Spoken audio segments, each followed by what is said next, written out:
weather outside and so early in the morning, but we really appreciate your presence here.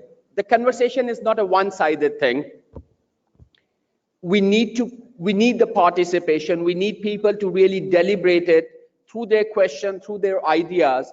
That helps us to really build that action or actionable agendas which can take the item from current state to the next state. It's very simple, I think, in terms of the process. Anything which we have seen today has started with a very small conversation happening in a coffee house, happening in a conference, happening on the sofas back in your living room, and then it's turned out to be a big success or a big change maker for the society or for the economies or for the communities. And that's ACCA very strongly believe. ACCA was born through that conversation among the 8 people who committed that they want to bring a change. And that conversation among 8 people and their commitment to take that conversation forward, after 115 years, we are here with 750,000 people who are pursuing their career using ACCA across 180 countries. It takes a very bold commitment.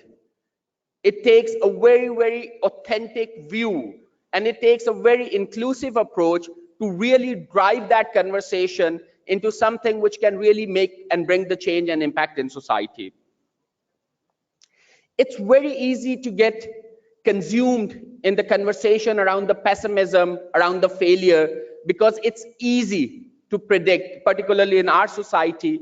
Our conversation is very much around the pessimism and the failures and the predictions of the failure. And you know what? It generates impact on people who are driving a change, the negative energy. But so does the hope and optimism as well. Today, our conversation is all around the hope and optimism. What I'm going to show you in a video is something which, again, ACCA members have committed a year back, that how they want to see Pakistan. What type of Pakistan they want to see, and not only see, they want to contribute to build that type of Pakistan. So I will share the picture they have seen so we can share what we can do about it. Pakistan एक ख्वाब, unmute जज्बों और लाजवाल उमंगों से जिसकी ताबीर मुमकिन हुई। पाकिस्तान एक गुलिस्तान उम्मीद का, लाखों ने जिसकी अपने लहू से आबियारी की। ताबीरे चमन से तामीरे वतन का आगाज हुआ। इसकी बुनियादों में शामिल हमारी अनथक मेहनत और लगन, जिससे तरक्की का सफर हुआ तेज से तेज तर।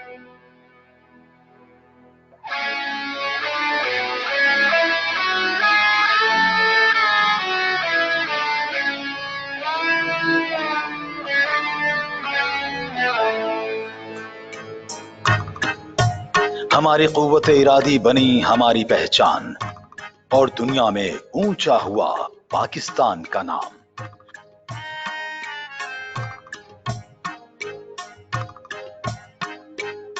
कारवां जारी है जानिबे मंजिल, कठिन सफर है थमे नहीं है कदम।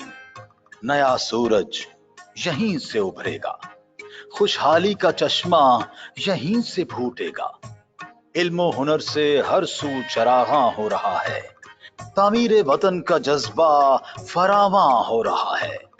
हमारी महारतों की है दुनिया मोतरिफ, हम अब तस्खीर कर रहे हैं नए उफक। ये देश बनेगा रहबरे तरक्की व कमाल, रहती दुनिया देगी जिसकी मिसाल। हम देखेंगे, हम देखेंगे, लाजिम है कि हम भी देखेंगे, हम देखेंगे, हम देखेंगे। बस नाम रहेगा अल्लाह का, जो गायब भी है हाजिर भी, जो मंजर भी है नाजिर भी, उठेगा अनल हक का नारा, उठेगा अनल हक का नारा। जो मैं भी हूँ और तुम भी हो, और राज करेगी करके खुदा। जो मैं भी हूँ और तुम भी हो, हम देखेंगे, हम देखेंगे, हम देखेंगे, हम देखेंगे, हम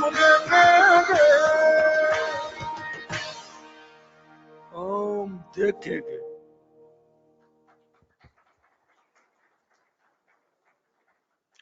So, ladies and gentlemen, this is the future which we predicted, and we don't believe in predictions. This is the future which we have committed to create. Do you see that big picture? Do you want to contribute in that? You want to become a part of it? Do you? Wait. And this prediction is not based on just a prediction. We are not just working on the hope that it will happen.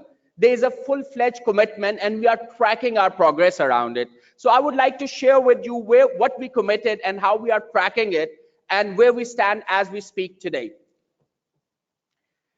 So we started in 2018 when our team and our members came up with that commitment. They said 5.4% GDP growth, 147 is on ease of doing business, and global competitiveness index was standing at 115. Based on these three measures, we figured out that it covers the social prosperity as well as the economic prosperity. And at that time, Rashid, if we can move on, at that time, our members have committed that they want to go on a 7% growth and top 50 in terms of ease of doing business and global competitiveness index. That was a very, very bold commitment. But this bold commitment is coming from that history which ACCA has seen in the past, starting in 1904. We have seen that in 1947. We have seen that in 60s and 70s, where Pakistan was the role model, and they want to stand by that commitment as we speak today. We reviewed our progress on 2019, and when we say we are talking about Pakistan, we are talking about 220 million people. We are not talking about few people or some certain segment. We made some improvement on ease of doing business. We made some improvement on global competitiveness index, but we were lagging behind on GDP growth. And we went back to our members again. We said, this is the progress. Do you want to revise that 7% targets downward? Do you really want to reforecast that? Or you want to come up with you want to create a new estimate for that given the progress? And you know what? They said, no, we want to keep it 7%. It might take more work. It might take harder work, but just the dream we have seen, it's worth pursuing, even if it takes more effort. So that's the commitment they are holding right now as we speak. They are not revising the commitment to the 7% growth. They want to continue with that growth, and they are willing to put that effort. They are willing to put that hard work because they feel the dream they have seen is worth pursuing. And that's the hope, that's the optimism which we are working with. And we have seen always, when you come up with the hope and optimism, it's also other people who get impacted. That's create that positive energy. This conversation which we are going to carry today here, and we have carried that in Islamabad, in Lahore and Karachi previously, that's the optimism and hope we want to bring to the table. Times are tough, things will be tough, but more importantly, the dream is still worth pursuing, and we shall make that difference, and we must make that difference. We have picked up few agendas from the last one, and we want to carry few other agendas from this particular conversation. They were the four agendas, and we have made some progress which are green. We have struggling on a certain areas which are orange, but all these things we are making a progress.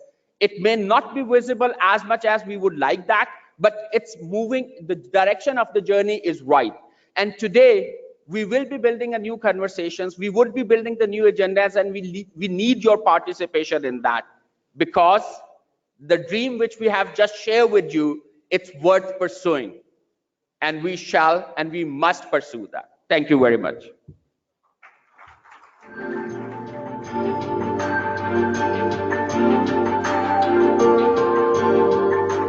Thank you. thank you for your welcome address, Sajid. I think the theme of the conference is also around capacity and character. And when we talk about capacity and character, we're also talking about how are we developing business leaders who follow an ethical framework.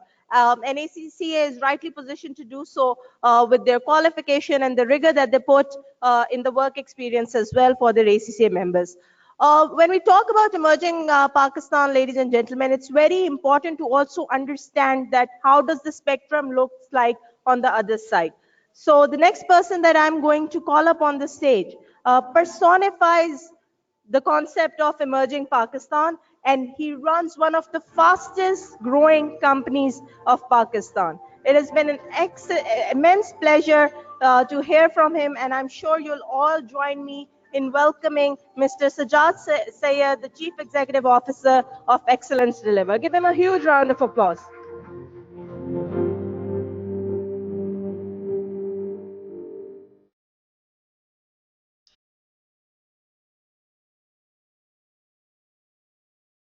Thank you, Ji.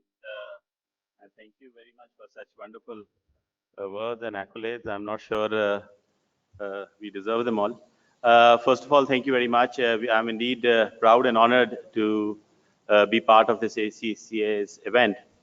I, for one, have been called an eternal optimist because I always look at glass half full and never half empty.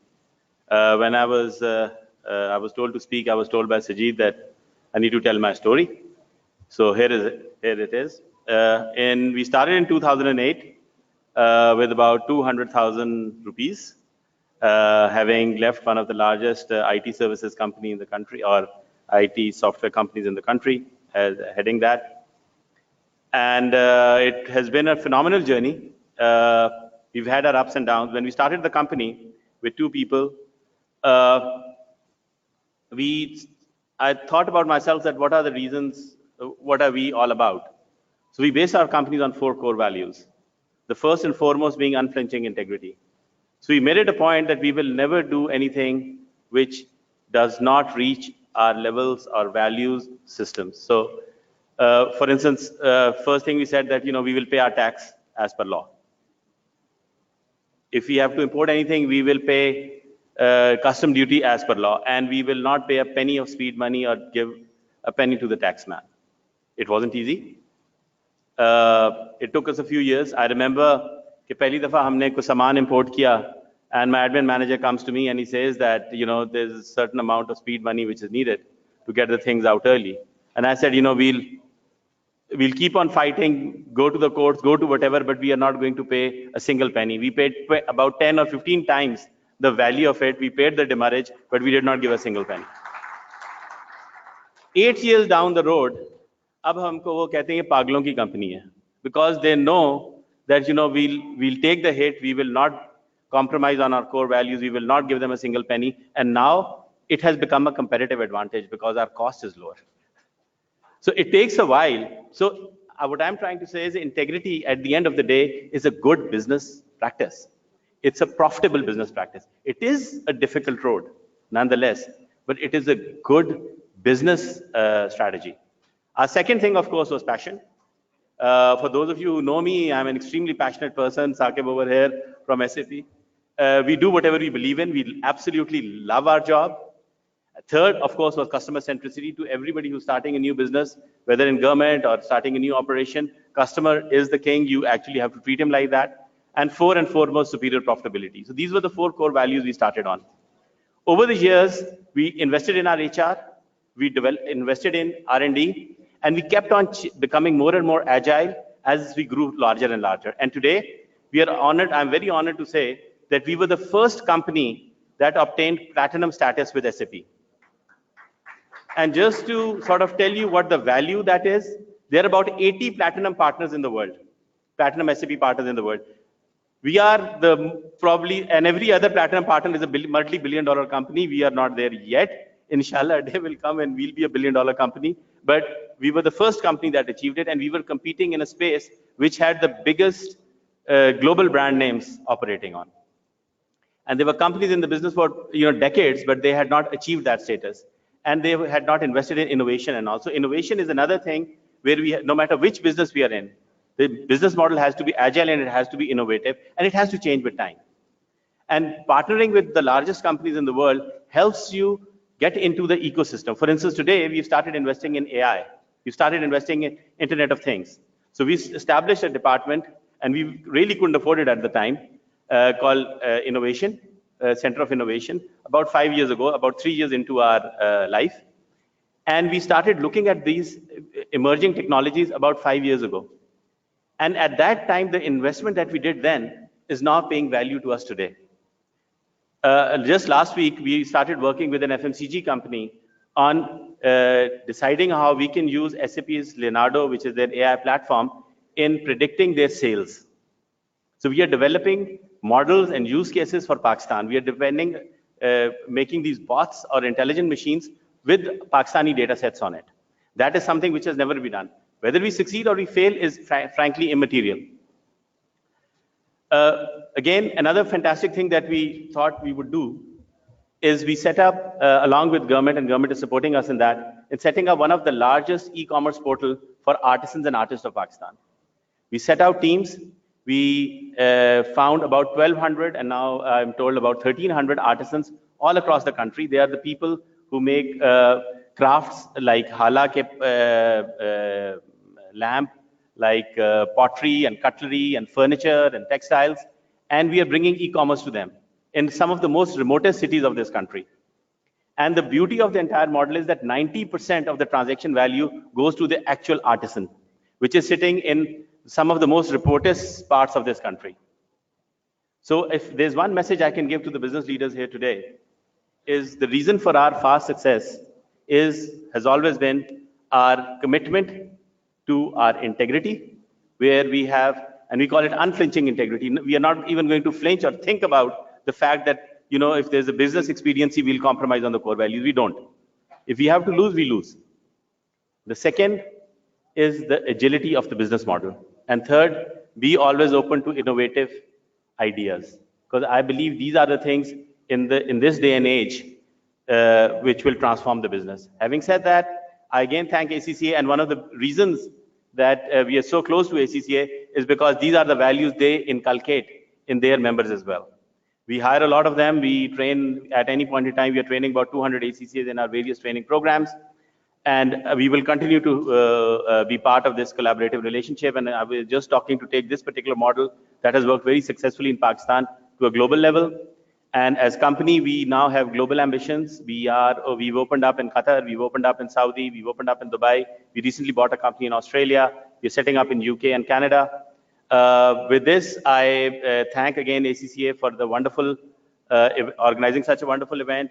And we hope and pray that ACCA keeps on growing in this country, so we have more and more talented youth coming into our workforce. Thank you very much, gentlemen.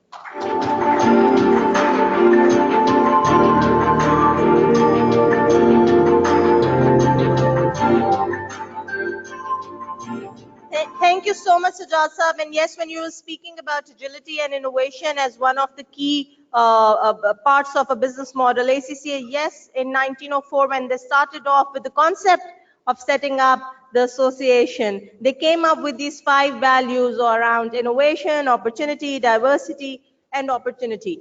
And those values are still being very much implemented in all of the progress that the association and the qualification has gone through. Robert Stenhouse, if you could please come up, the ACCA president, and Afrasia Bessan, the head of markets for the North region. If you could please come up, and we'd like to give our keynote speaker, Mr. Sajjad Mustafa Sayed, the Chief Executive Officer of Excellence, deliver a memento. Give him a huge round of applause, ladies and gentlemen.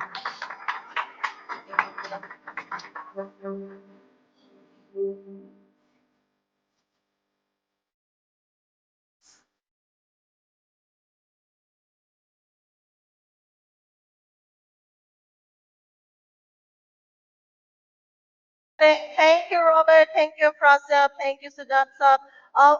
When we are organizing any event of this cadre and any conversation that takes place, it would not have been possible without our partners who have so graciously collaborated with the ACCA and the British High Commission Pakistan. Just quickly a round of applause for our strategic partner at Kansai and Excellence Delivered, who have collaborated with us. A huge round of applause for them. And also our platinum partners, Haskell, Shields, Scans, Tabanis, TMUC, and Toyota for their collaboration. This would not have been possible without also the gold partners and the supporting partners and the knowledge partners that you can see on all of our branding, and we like to give them a huge round of applause.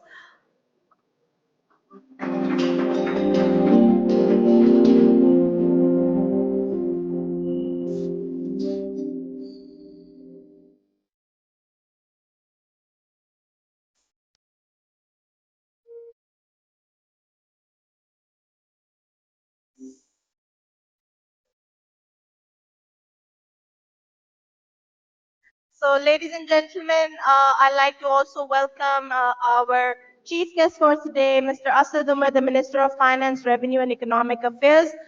Sir, thank you so much for coming here on behalf of ACCA. I would like to call up our members network panel, Mr. Chairman, Mr. Umar Zahid Mir, to please come and formally welcome our chief guest. Give him a huge round of applause, ladies and gentlemen.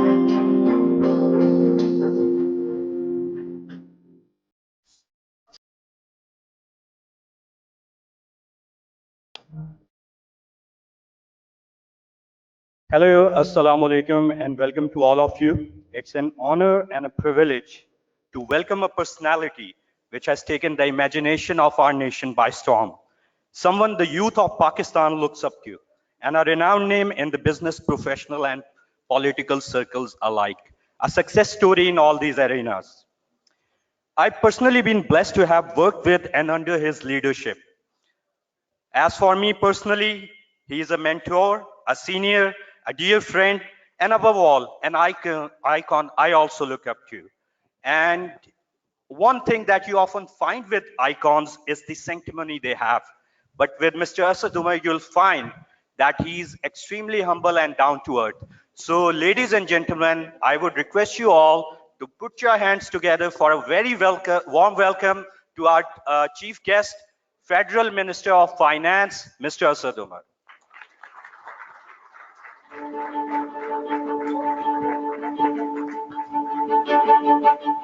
Having worked with Mr. Umar, I found him to be extremely focused and professional, motivating people to even move mountains like they are nothing, managing teams which might be unmanageable otherwise. I would like to finish that with a note about ACCA. Sir, ACCA is the largest global accountancy body with over 208,000 members working across all the major sectors at key positions across almost all the countries in the world. ACCA is and has been working with regulators and government functionaries in the past for reforms of economic policies as well as the taxation reforms. Sir, ACCA would like to offer its expertise for the capacity building as well as assistance in the policy making in these areas. Sir, in the end, I would like to say thank you very much for gracing this occasion, and we look forward to your key words of wisdom. Thank you. So thank you so much, Umar, for that, and thank you so much, sir, for taking out the time and gracing the occasion. We are joined with our global president of ACCA, Robert Stenhouse, who would be also in his keynote address telling you a little bit about the work that ACCA has been doing, and our theme for today, which is around emerging Pakistan and how are we building the capacity and character of our ACCA members and globally for the nation as well. So, ladies and gentlemen, please join me in welcoming Mr. Robert Stenhouse, the ACCA President and Director, National Accounting and Audit, Deloitte UK. Give him a huge round of applause very early in the day. Thank you so much. Good morning, everyone. And thank you for attending ACCA's Pakistan Leadership Conversation 2019. My name's Robert Stenhouse, and I'm president of ACCA, and it's an absolute pleasure and a privilege to be here with you. And glad to be sharing some thoughts on some of the work that ACCA is doing and some of the things that I've heard as we've moved up the country in Pakistan and some of the extremely invigorating conversations that we've had in Karachi and Lahore. It's really important that as we have these discussions, and whether it's here in Pakistan or around the world, that we remain sensitive to the changes that are happening around us. But it's more important that we maintain and develop our core values of an ethics and professionalism as we consider the strategies to address those changes and challenges. With over 30 years as a professional accountant, I've seen the profession change significantly. But if I put my hand on my heart, I think the business environment has changed more significantly, and we have some catching up to do. In doing that, we need to develop strategies. ACCA prides itself on its insight work that it does. The insight work isn't there just for smart thinking. It's there for use in developing your strategies and becoming aware of the challenges and changes that are faced. Often these challenges and changes have occurred or are occurring around the world, and different people have different plans and ways to mitigate the risks arising from them. So I would point out this leaflet in your folder that has links to some of the key insight materials that we prepared, and I hope you'll find them useful when you seek to inform yourself around some of the challenges and the discussions we're having. I'd like to highlight two pieces of insight work that we've done. The first one is drivers for change. ACCA, after significant research and discussions, identified 4 areas of change, and these are featured in the Pakistan conversations that we've had. The first one is around increased regulation. Now, we were very fortunate in Lahore to have Mian Manshad talk to us about his vision around entrepreneurship. And it wasn't, the issue isn't around more regulation, it's about smarter and simpler regulation, and also making sure that it's easy for people to do the right thing. So simplicity is very important. The second area is around digital technologies.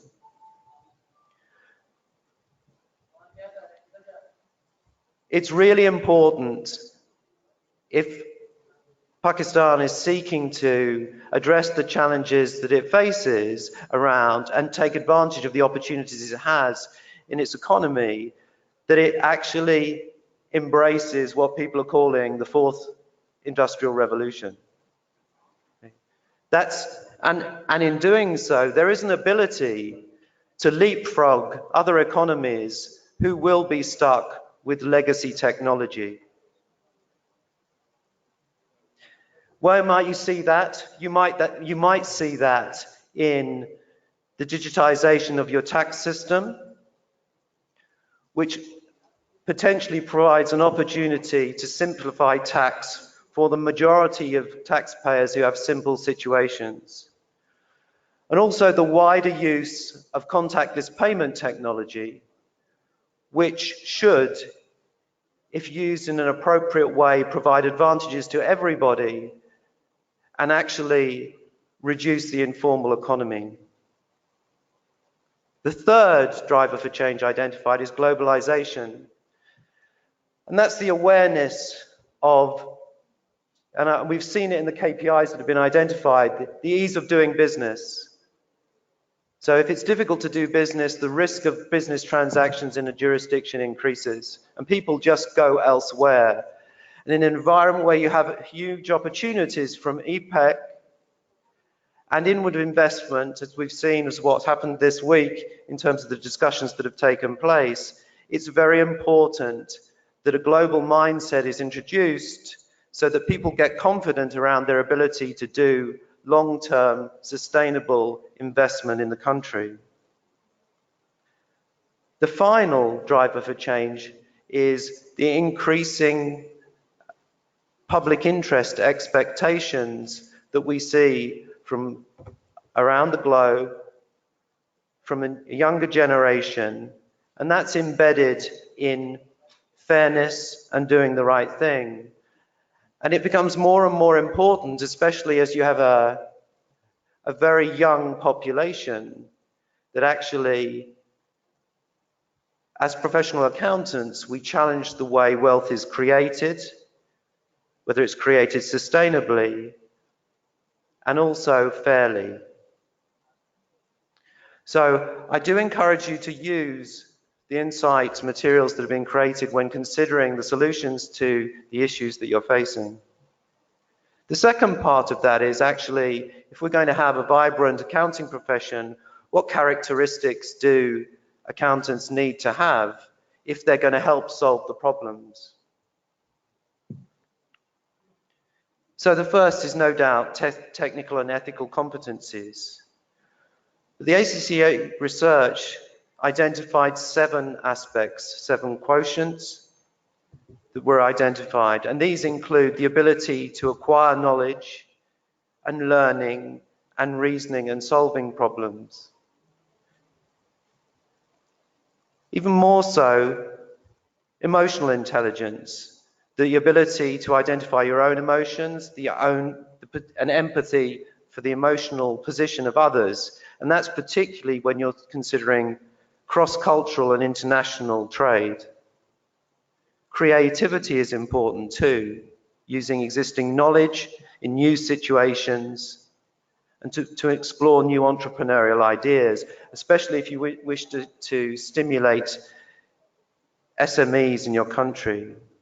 Vision, the ability to look forward and predict future trends by extrapolating existing trends and facts. And the ever-present digital, this ability to leapfrog and avoid sunk costs from legacy systems. And finally, everyone using their experience to understand what people need. And I go back to making sure that wealth is created in an inclusive way. So I do encourage you to look at the professional quotients. Why are these things important? This insight work goes into the materials that we use to develop the ACCA qualification, so we can develop strategic business leaders. One important aspect has been the development and the introduction of the strategic professional, the final level of the ACCA qualifications. Our students now have to use a blend of technical, professional, and ethical skills in the evaluation and presentation of their responses in this final case study paper. And they not only need to give the technical answers, but they need to confidently use language of business so that they can express their solutions to a variety of workplace stakeholders. And that's really important. If I've been asked one question here in my first visit to Pakistan, and I've been made hugely welcome here, so thank you very much for that, does your view of Pakistan accord with the impression or the perception that you've been given by the media back in the UK? And my view on that is I wouldn't worry about that perception, because that's not the reality. But the ability of our professionals to speak in a language of confidence, a language that is globally understood, is really important to reduce those perceptions that you have here. Because the accountancy profession is vital for economies, whether it's here or in Pakistan or anywhere around the world, to grow and prosper. And ACCA is contributing to the success of business economies all around the world. There is huge potential here in Pakistan to grow its economy with a youthful population. And we've heard how very open everyone is to that journey. And I've never been to a place before where there's been such open conversation and how closely the linkage to the profession and the strategic goals of the economy have been linked. So I do encourage you to be positive. There are obviously challenges, but the opportunities are huge, both domestically and internationally. And I hope your ties to ACCA will help you tackle these professionally, ethically, and innovatively. So, I've been invigorated by the discussions we've had in Karachi and Lahore, and I'm really excited about the discussions we're going to have today. So I thank you for your time, your attention, most importantly, your participation, and I hope to have a fantastic event here today. Thank you very much. Thank you so much, Robert. The ACCA president, ladies and gentlemen, give him a huge round of applause. He's had a very productive 3-4 days of visit to Pakistan, and we thank you. Goes without saying, there's a long introduction that would take a really long time to call our honorable chief guest on the rostrum, but I do know for a fact that he holds the vision of emerging Pakistan very close to his heart. Ladies and gentlemen, please join me in welcoming Mr. Asmar, the Minister of Finance, Revenue and Economic Affairs.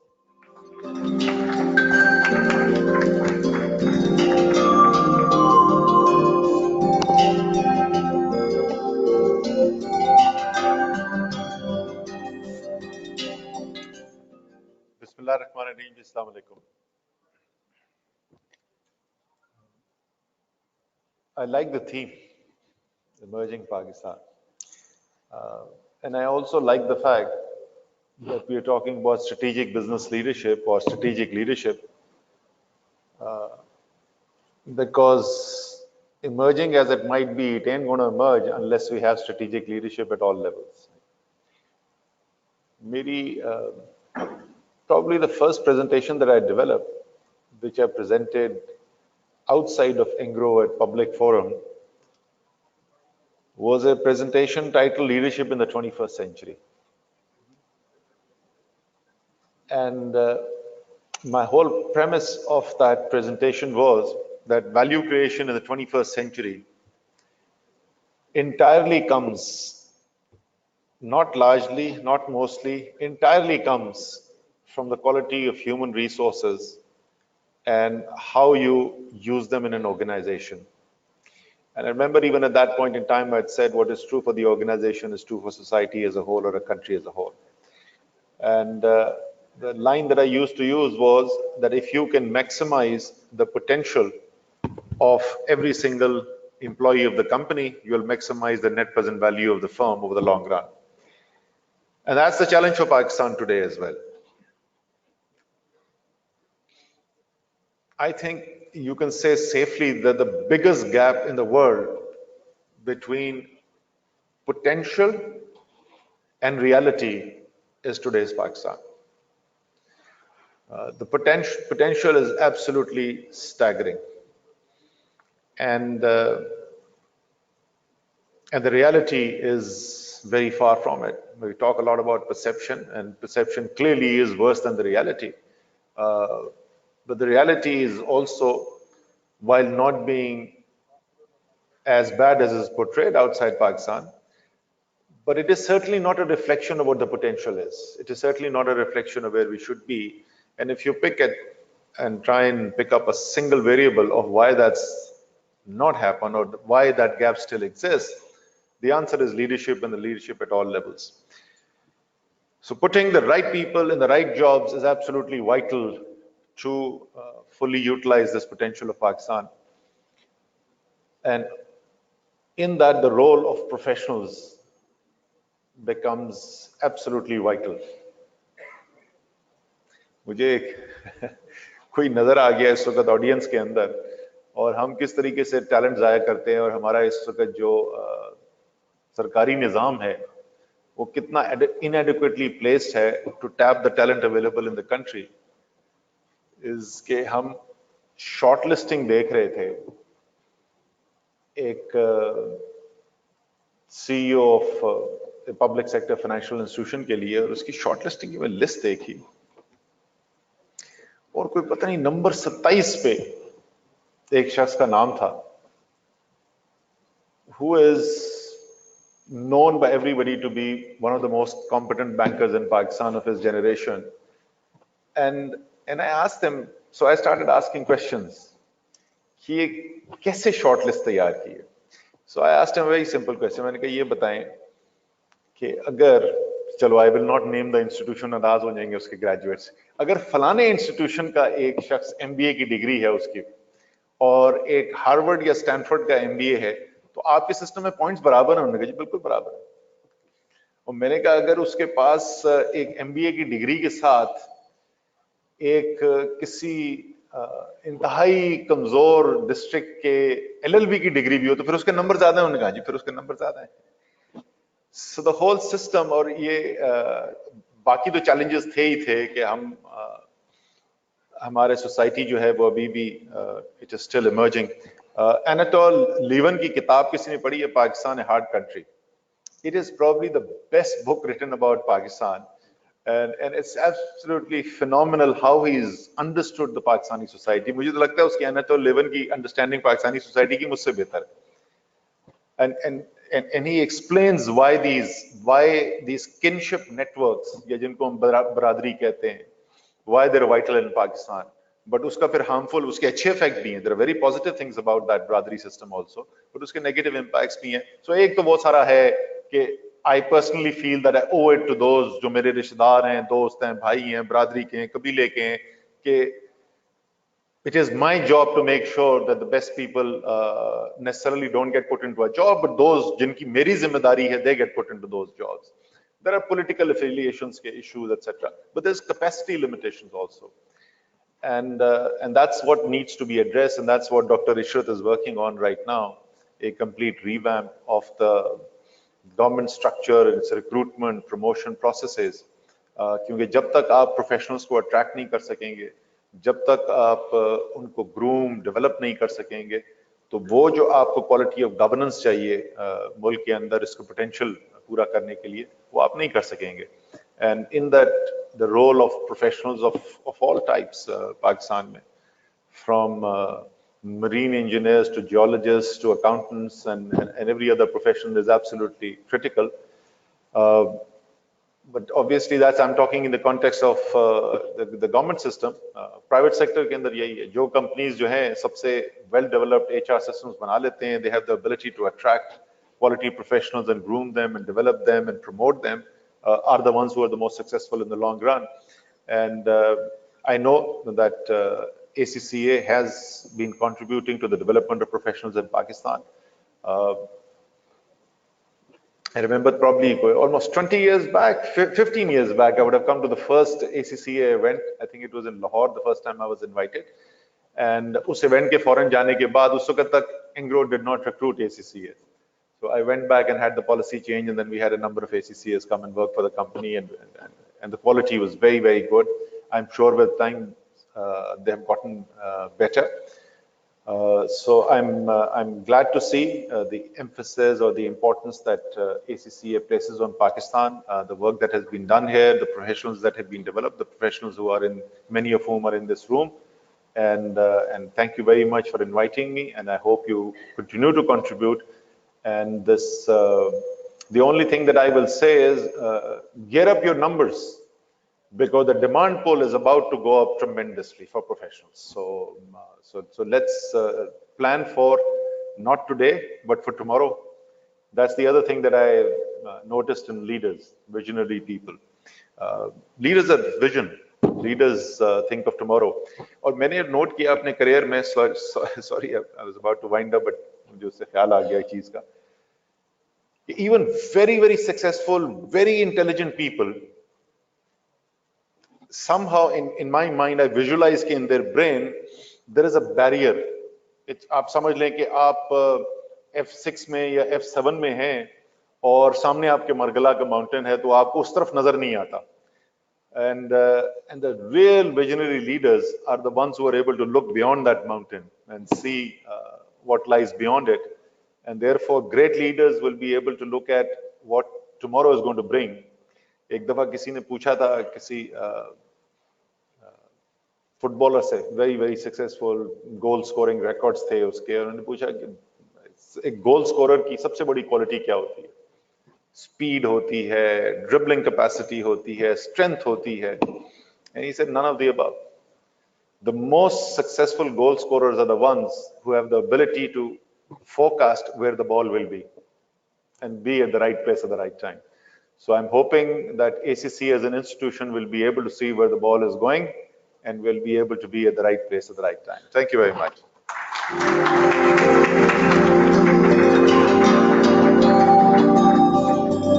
Thank you so much, sir, for your comments. While we're talking about the commitment that is being made by the ACCA members, we'd like to show you a quick video, which is a commitment that ACCA members have made for an emerging Pakistan. So we'll quickly run that. Thank you. Do your duty, but have faith in God. There is no power on earth that can undo Pakistan. Pakistan एक ख्वाब, unmute जज्बों और लाजवाल उमंगों से जिसकी ताबीर मुमकिन हुई। पाकिस्तान एक गुलिस्तान उम्मीद का, लाखों ने जिसकी अपने लहू से आबियारी की। ताबीर चमन से तामीर वतन का आगाज हुआ। इसकी बुनियादों में शामिल हमारी अनथक मेहनत और लगन, जिससे तरक्की का सफर हुआ तेज से तेज तर।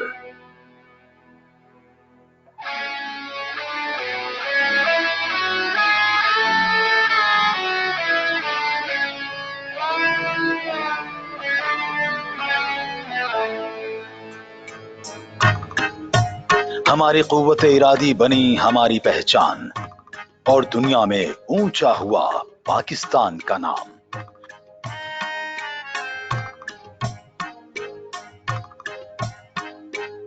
कारवां जारी है जानिबे मंजिल, कठिन सफर है थमे नहीं है कदम। नया सूरज यहीं से उभरेगा, खुशहाली का चश्मा यहीं से फूटेगा। इल्मो हुनर से हर सू चरागां हो रहा है, तामीर वतन का जज्बा फरावां हो रहा है। हमारी महारतों की है दुनिया मोतरफ, हम अब तस्खीर कर रहे हैं नए उफक।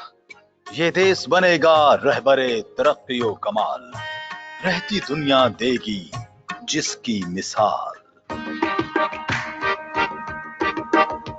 हम देखेंगे, हम देखेंगे, लाजिम है कि हम भी देखेंगे, हम देखेंगे, हम देखेंगे। बस नाम रहेगा अल्लाह का, जो गायब भी है हाजिर भी, जो मंजर भी है नाजिर भी, उठेगा अनल हक का नारा, उठेगा अनल हक का नारा। जो मैं भी हूँ और तुम भी हो, और राज करेगी धरती खुदा। जो मैं भी हूँ और तुम भी हो, हम देखेंगे, हम देखेंगे, हम देखेंगे, हम देखेंगे, हम देखेंगे। Thank you, the Honorable Chief Guest, Mr. Rasid Umar, Minister of Finance, Revenue and Economic Affairs. Here we go. Brilliant video, but you're aiming too low. ये लिख लो, ये सेंचुरी जब तक खत्म होगी टॉप 5 ऑफ द वर्ल्ड में होगा Pakistan. Fantastic, sir. Thank you so much. Memento to our chief guest on behalf of the entire ACCA team. If the ACCA team can also please join us up on the stage for a group photograph of Rasya, Basad, Hamad, Haroon, Faisal. If you could quickly come in for the group photograph.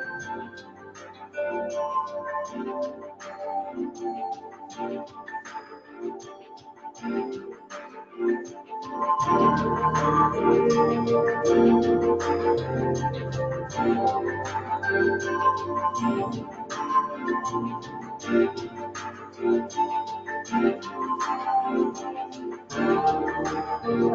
and gentlemen, if we can escort our chief guest, he has to leave for another commitment. But thank you so much, sir, for coming here. Thank you to the ACCA team for coming up here.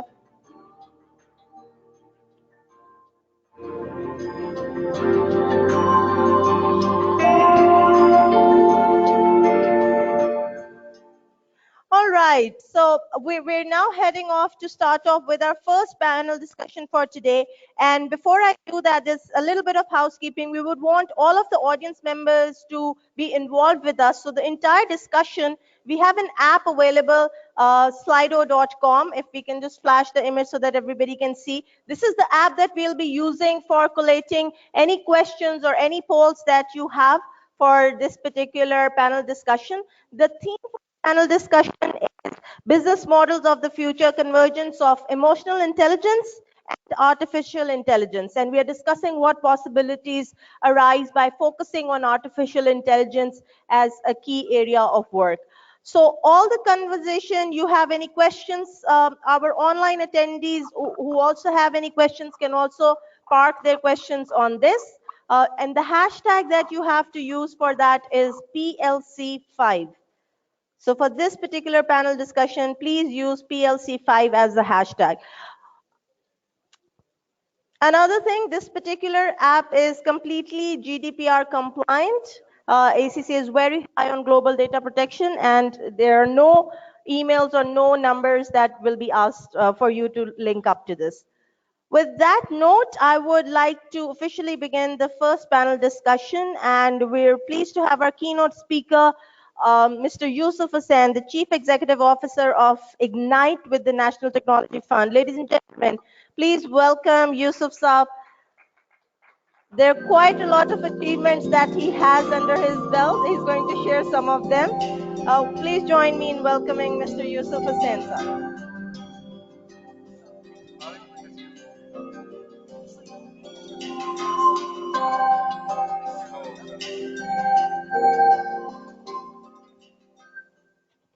Assalamu alaikum, everybody, and good morning.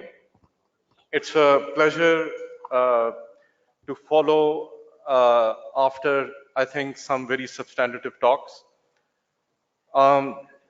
Before I dive into artificial intelligence and emotional intelligence, as it so happened, Mr. Asad Umar laid out Pakistan's future and the economy, and that my presentation starts there as well. What is the context in which Pakistan can leverage fourth industrial revolution, artificial intelligence? And the topic, that was the title given to me, but the title kind of I added was new ways of thinking to deal with machines as peers. Because we've been dealing with machines, a car is a machine, a computer is a machine, or factory machines. But what's new about AI is that they are like peers. You're not operating machines, you are actually dealing with them in some narrow sense as a peer. So that's the theme of the presentation. So regarding economics, I just want to build on this. The prosperity driven by growth, driven by productivity increase, driven by tech and innovation. What do we mean by that? So first of all, the World Economic Forum, we saw Sajid put up some numbers on Global Competitiveness Index.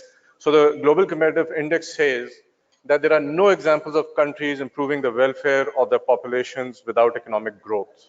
So economic growth versus distributive justice. And these people who worked on the Planning Commission in India explain the same thing, that redistribution or social justice, as some people call it, is not the way, it's growth. Because till 1991, India struggled to lift its population out of poverty. But after 1991, with opening up the economy, global integration, they took off and poverty levels fell. And this is from our own Pakistani economist at Princeton, maybe a person who could win the Nobel Prize in Economics in the next 10 years, Atif Mia, who says the same thing but takes it forward, that long-term growth, the kind of growth that Asad Umar was talking about strategically, is not possible without productivity. What do we mean by productivity? By productivity, we mean the return on capital, the return on labor, the return on land. And that productivity growth is not possible without investment in science, technology, and human capital. In other words, it's not possible without innovation. And by innovation, we mean the transformation of ideas and inventions into products and services that impact society. So if you invent a light bulb, but you don't have electricity transmission lines, it's an invention, but it's not an innovation because it's not impacted society. And finally, for a country like Pakistan, this gentleman, Paul Romer, won the Nobel Prize this year in economics for something that he was saying since 1990, but now it has widespread acceptance, which is that developing countries like Pakistan can only rise if through innovation and through new ways of thinking. So the main impediment, he says, is old ways of thinking, old habits, self-imposed limitations, and old rules. And he's an advocate of creating new cities like Shenzhen, new startup cities, because it is so tough to take people's mindset that Sajid was talking about, that negative, pessimistic mindset. It's so tough to change it to new cities. And by the way, Ignite runs 5 incubators across the country with 200 startups, and we have visually impactful architecture for this reason, to have fresh thinking so that outside people may be complaining and putting down others, but when you come in, you have a problem-solving mindset and you have positivity. Now, the World Bank in 2017 put out a report called the Innovation Paradox. They said the return on investment in innovation is like 3-digit. It can return your investment in a year, yet many countries don't do it. Why? They call this a paradox. And the reason is that sometimes when people talk about technology, they only focus on PhDs generated or R&D spending, but that's not all. You have to have incubators and seed funds and tax incentives, which they call complementarities. And the other thing that you need to have is firms which can imbibe technology and evolve. So before we go into that, and this is one picture which I took from an ACCA publication, which kind of, I thought this picture summarizes very well the trends in which firms are operating today. And as we put down tariff barriers, Pakistani firms as well. So first of all, 1, 2, and 3, the tumbling of tech costs, it took maybe $5 million to set up an average startup 15 years ago. Today, it could be $5,000 because you can access so much online because of tools. A lot of startups are coming up. What are startups? They are innovative new businesses with new technology, new business models. And because of all this innovation and new business coming from society, companies are under threat. Banks under threat, telecom companies under threat, automobile companies under threat. There's a lot of competition. And in fact, 4 adds to it because there's not a lot of capital available, venture capital, angel capital, crowdfunding to fund these new ideas. So there's a lot of competition coming. The pace is increasing because it is easy for people to innovate, bring new ideas, get them funded and impact. And then the changing world part is that populations are lifting out of poverty, mobile broadband is spreading, people have more disposable income, so there are opportunities as well. So within this environment, how can a firm excel? So in my mind, this is the fundamental value chain of a firm today. The first part is scanning the environment, because why? Because you always scan the environment to a certain level, but if change gets pervasive, you got to focus a lot more on the environment. And then learning patterns, you have to engineer them, build products and services that people want, that society wants. So I think this is the fundamental value chain. And let me give you 2 examples. One is with Apple. Now, if you look at an Apple phone, this of course is a Samsung, but 86% of the R&D is not in-house from Apple. It is from academic research and government research in the USA. So what Steve Jobs and Apple was able to do very well is that whatever R&D was going on in GPRS, touchscreen, storage, CPU, they were able to watch it, extract what was of importance, and engineer a very highly usable product where if an 80-year-old Chinese woman or a 10-year-old Pakistani guy can use it, and which had a lot of demand. And Apple became the most valuable company in the world. And an example more close to home is Ashar Aziz, a Pakistani guy. He had a lot of his tech developed in Islamabad and Lahore. His company FireEye, he wanted to counter cybersecurity attacks which were using artificial intelligence to be indiscernible. So he thought of an idea that just like in the old days, before the king tasted a meal, they gave it to a cat. So if the cat survived, that means there was no poison in it. So he said, can I create a virtual model of any network, and I'll be looking at all the traffic coming in and detecting if there is a cyber attack. So he went to VMware, which is the biggest maker of virtual machines, but they said no. So he looked at DARPA, Defense Advanced Research Projects Agency, from which the internet came out. They funded the internet, they funded the first pilotless vehicle, and any one of you can visit them online and look at their research. And he found something that fit his need. He took that and he built this company, FireEye, sole founder, which is today a $10 billion company, public on NASDAQ, and the #1 go-to for government and corporations in US and around the world whenever there's a cyber attack. So again, he scanned the environment, he was able to engineer it into FireEye, and when the demand rose because there was serious cyber attacks, so these are two examples of this, in my mind, core value chain. And to support this value chain, you can see that whether it's accounting or HR or sales and marketing, all of these people have to up their game because it's becoming more and more competitive.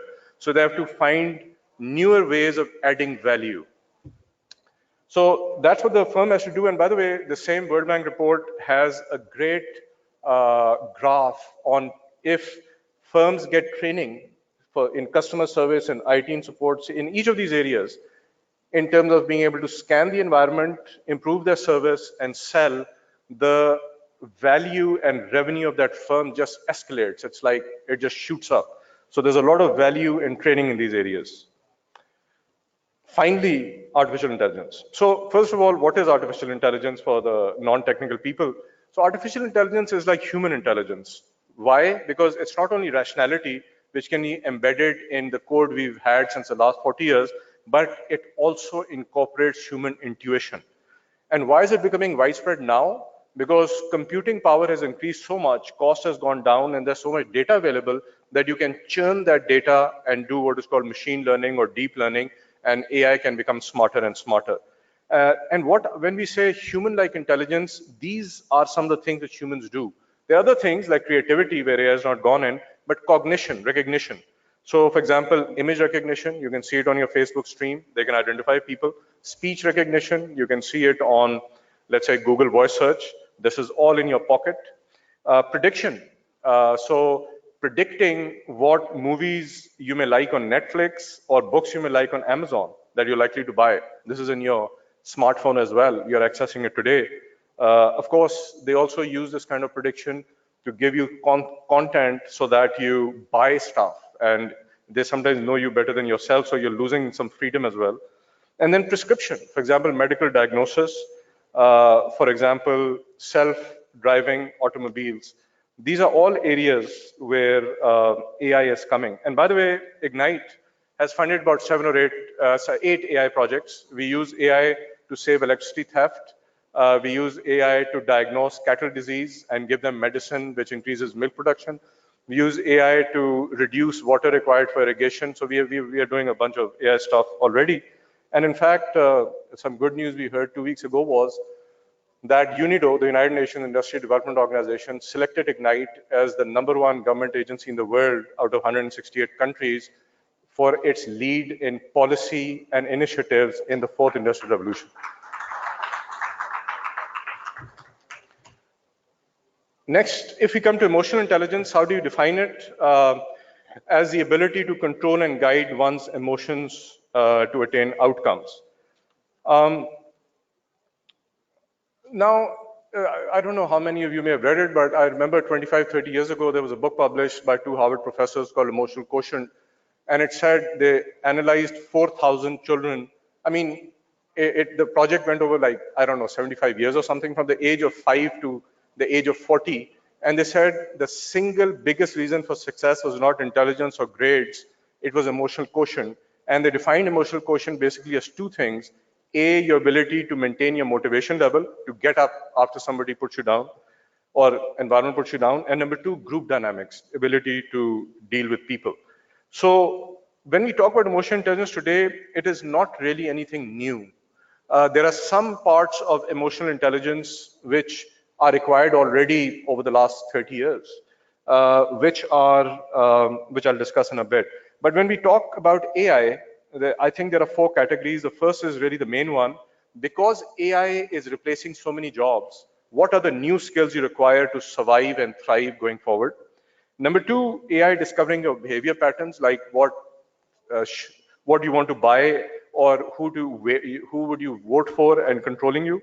Number three, AI helping you become emotionally resilient. For example, in our NIC National Incubator in Karachi, we have a neurotech which uses AI to give certain music to improve your mood and avert depression. And then there's a philosophical question I'm not going to go into. Will AI become emotive down the line? Some people think so, some very smart people like Elon Musk or the late Stephen Hawking, they think there's a point of singularity, AI will become emotive, but that's outside the scope. I'm going to focus just on the first one, which is what are the skills that we need to survive going forward? Now, first of all, what is the background in Pakistan? I remember reading a survey from a couple of years ago, a company called CLAS in Karachi, and they interviewed about 600 corporations. And the corporation said the single biggest gap in graduates was soft skills. What do they mean by soft skills? Confidence, team spirit, ethics, meeting deadlines. So already there is a bit of a weakness there. So assuming that weakness is addressed, how do we prepare for the future? So first of all, these are some of the things that we need going forward. Number one, I'm going to start at 9 o'clock on the left, pattern discovery. We mentioned for each vocation, AHR, vocation, company as a whole, R&D, you need to study the environment, and out of, we study the equivalent of about 100 newspapers today. So there's a ocean, there's a tidal wave of information. Out of that, what are the 5 or 6 things of importance? What is that pattern that you need in your profession? So pattern discovery is very important. Creativity is very important because that is one thing AI has not gone to yet. They do a lot of ritual repetitive tasks, but they're not going to create. That's very important. Whatever you do in this fast changing environment, you're going to get out of your comfort zone. Your comfort zone, you're happy, pleased. Outside your comfort zone, you're challenged. It's stressful. So in this kind of stress and change, how do you remain motivated and how do you persevere? It's going to be key. And then finally, empathy, dealing with people. Computers, AI, robot don't do that very well yet. So dealing with people, inspiring people, negotiating with people, collaborating with people, that's very important. So in my mind, and I just came up with this, maybe there are other better models, but in my mind, for the individual, these are, like Asadumar also said, and earlier speakers, that HR is key for the human resource. Once they build the soft skills, which are already lacking, that foundation, this is what's required. And whether for these 4 things or other things, the fundamental thing is self-knowledge. So it's almost like you are reverting to Sufism in a way, self-discovery. He who knows himself knows God kind of thing. You have to know yourself. You have to know what are your triggers, which environment do you work well in, which people do you work well in, what is your right profession. Because whether you choose law or medicine or corporations or innovation or anything, you can see there are people at the bottom of the rung or the top of the rung at every level.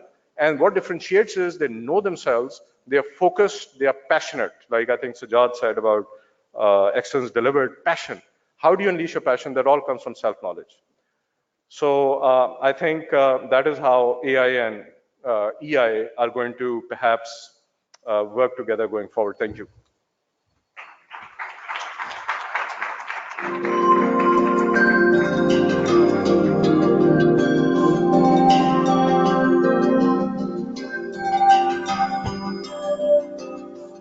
Thank you, Yusuf Saab, for setting a brilliant scene for our next panel discussion to follow through the discussions that are taking place. And let me tell you, when I was looking at the program agenda, the composition of the panel is spot on. We have the practitioners, we have the academia leads who are going to talk about that. So I'm going to proceed further to calling our esteemed panel up on the stage.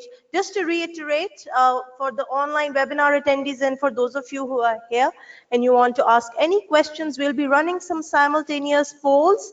And there is a tab on Slido where you could actually go in and post your questions. So feel free to do so. And the live updates that are going for all the proceedings, for all the keynotes and all the discussions that we'll be having today are collated on the hashtag PLC 2019. On Slido, however, the hashtag that you'll be using is PLC5.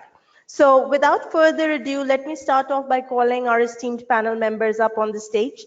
I'll start off by calling somebody who's mentoring me, and I'm extremely delighted to have that opportunity to be mentored by Mr. Zohair Khalik, the co-founder of TeamUp. Sir, thank you so much for being here.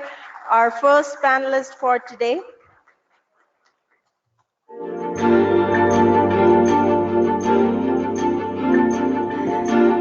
Thank you, Zohair Saab.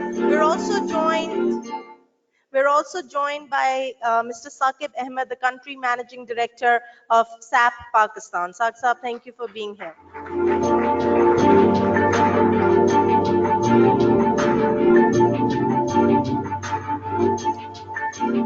We are joined next by Dr. Yasir Ayaz, the head of Department of Robotics and Artificial Intelligence at the NUS School of Mechanical and Manufacturing Engineering. Yasir Saab, thank you so much for being here. Joining us next is Mr. Zishan Shahid, the partner forensic and SNO with Deloitte Yusuf Adil. Zishan, thank you for coming.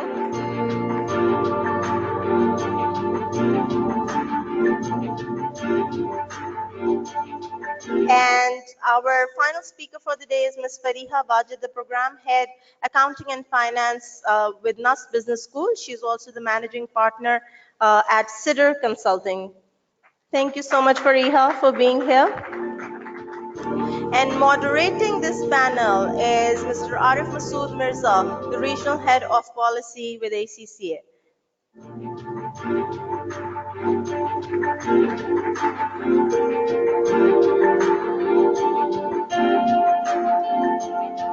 While the panel is settling down, so this is how to show you how the Slido polls are going to work on. So please feel free to log into the app and leave any comments or queries or questions that you have. So Arif, we have a fantastic panel for you, and we hope for a very engaging discussion. Over to you. Thank you very much, Noor, and a very good morning to everybody here. The panel discussion is around business models and artificial intelligence, emotional intelligence. I mean, I've been working in the accounting profession for almost 30 plus years. And my understanding of the business model, like everybody else here in the audience, is that we have inputs, we have a business process that takes those inputs and converts those inputs into something valuable that then customers buy, and we create value and we create outcomes. And all of this happens within an external environment which is regulated by laws, by regulations, frameworks, codes. But I suppose increasingly what's happening is that the customer that sits outside of the business model is also, like we heard earlier on, relying upon some form of artificial intelligence now to tell them what they should buy. So I don't really need a mobile phone. I didn't wake up one morning and say, I really need a mobile phone. But somehow, that got triggered by some artificial intelligence, which could be lifestyle, it could be inducing lifestyle changes. But then I had to go out and buy a mobile phone. So I want to hear something about the ethics in that. Why is artificial intelligence telling me what I need? And is that ethical? Just to increase commerce and allow Samsungs and Apple to sell more phones. So somewhere in the conversation, if each of you could touch upon that, you know, why are machines telling me what I should buy? Why is my deep freezer, you know, telling me how many frozen peas I need, you know, or how many eggs I need? Because it's, you know, the internet of everything, and it's joined to the internet, and it's telling me to go out and buy, you know, more eggs. So, you know, so those are things which artificial intelligence. But let's start off, you know, the discussion is, and each of you, I'd like for the audience to think about really testing questions which are relevant to Pakistan. You know, and you know, what are our biggest challenges? Just think about it. You know, our biggest challenge is youth unemployment. You know, we've got a youth bulge. You know, and there are many young people who are looking for productive jobs. How is AI and business models of the future going to create these scalable jobs? So that's one area I'd like you to think about. You know, the other issues we have are maybe not so much for AI, but they could be around climate change and around water management. Those, how can AI help us there? Economic growth. Well, you know, if this is the fourth generation, how is it going to give us growth so that we can alleviate poverty? You know, those are the big questions. Starting off with Mr. Zuhair, just a question for you, Zuhair Saab, it is around, you know, business models of the future, you know, are expected to be very technology driven, fair enough. Talk about robotics, and every time I say robotics, I think of, you know, the Lost in Space type of robots. Is it really that, or is it something else? Please carry on. Yep. And predictive consumer behaviors, like I mentioned, AI and so on. So in your opinion, which industries or sectors are going to be the early adopters in Pakistan, and why? Thank you. So I think, Arif, the early adopters in Pakistan would logically be people like the telco industry and maybe the financial services industry. It's the top of my head. Why? Because I think they have the ability, they have the data already at their disposal. And I think it's a matter of them moving on to the next stage, which is to say, how can we use this data to make predictive analysis, understand the customer in a better way, better fashion, and then try and address those customer needs. Having said that, I think we are slightly behind the curve. To use something from Asad Umar's speech, we have tremendous potential, but the reality is that we are a little behind on all of this. And I think the business models of the future will depend on data gathering, data analysis, understanding what it means to the business, and then shaping the business to address the customer in the end. What is very important for a country like Pakistan today is, obviously, we keep putting this out there. 65% of our population is below a certain age. They're young, they are millennials or Generation Z for that matter. I don't exactly know what that means, but very young people. And they're all connected. They're all connected. Most of them are. The numbers are staggering. So you look at 164 million this month people who are connected on the mobile phone. For whatever reason, I'm the wrong person to talk to you about that because I feel very passionately about mobile phones and I've had a little bit of a hand in pushing them out there. But more importantly, 64 million of those people are on a smartphone. So they're actually able to literally look at the rest of the world through a 4-inch screen. So the world for them is no longer a round globe. It's a 4-inch screen, and they have access to just about everything. So when you are in that situation, and to give you context, 64 million people is approximately 8 million short of the United Kingdom's population. 164 million people is substantially more than double the United Kingdom's population, and maybe almost 3 times or more of Germany, for example. So we're talking a lot of people here who have access, who demand a certain lifestyle, a certain understanding, because that's what they have seen in the rest of the world. And it is therefore very, very important for business in Pakistan to start adapting very quickly to that need, to those customers, because those are your real customers, not the ones, well, people like me sitting around on the stage who are at a different stage of their lives. But even us, we would like to be able to have access, to be able to be understood better, our needs as customers to be understood that much better. So I think it's very, very important that business evolve very quickly to address those issues. Thank you, Zohair. Now let me turn to both Saqib and Zishan at the same time. We've heard from Zohair talk about customers, you know, these 64 million customers who are connected online, on the grid, millennials. Earlier on, I mentioned that the business model has in the center the business process, you know, human, machines, or processing inputs into outputs and outcomes. So my question to Saqib first, and Zishan, if you could also build on it, is how are those businesses, your clients, transitioning that process box into, you know, business models of the future using AI, you know, as well? Okay. Thank you very much, Masood, and very, very decent question on this portion. I think when I started on this journey, that what is this talk all about, and I will touch the first point that you mentioned was about artificial intelligence and emotional intelligence. Both these phenomena are always there.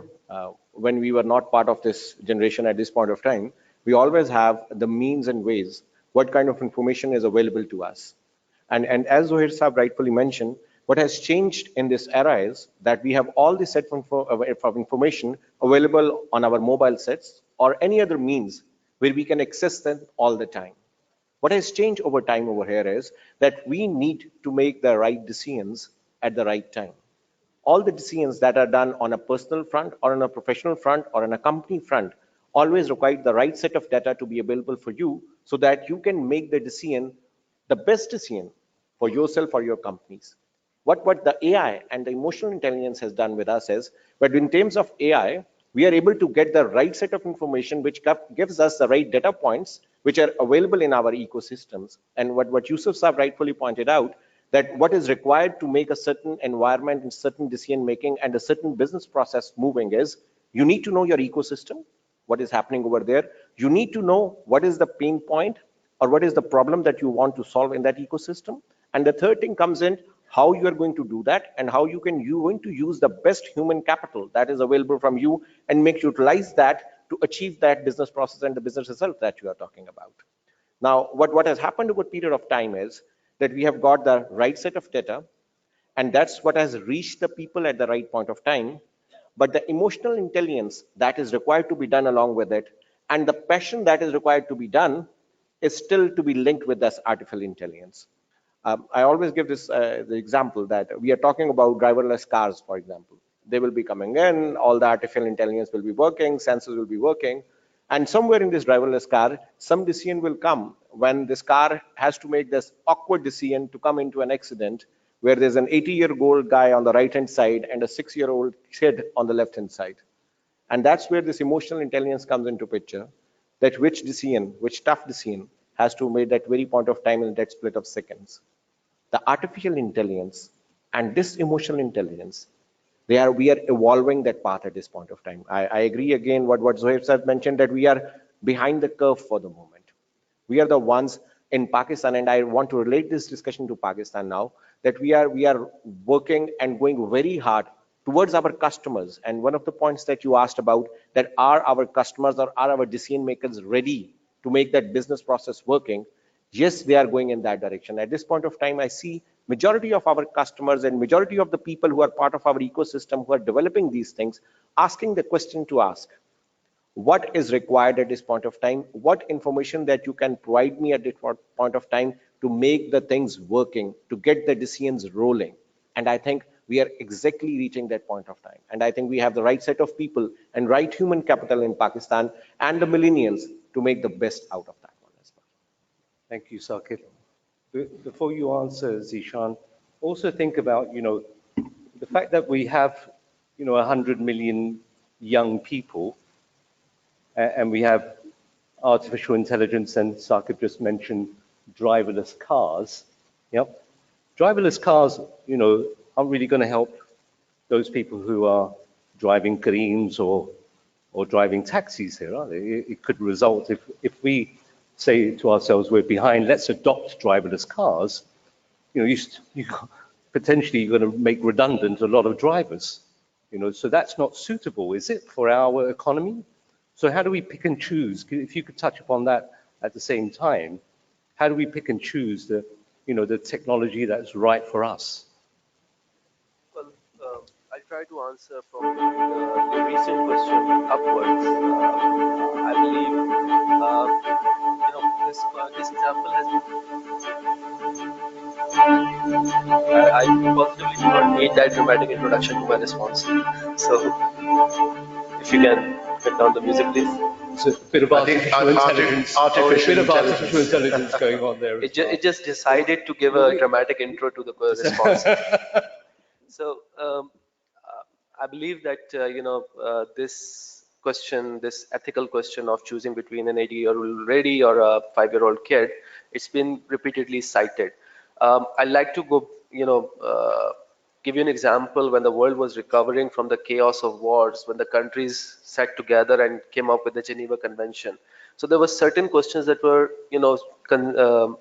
reconciled upon between the countries that, okay, we are not going to go into torture of prisoner of war and things that principally were aligned between the countries. So if we talk about ethical dilemmas coming out of the artificial intelligence or the new technological advancements, I believe it's just a matter of, the countries sitting together or a forum coming up to a consensus and giving out a standard set of rules to follow.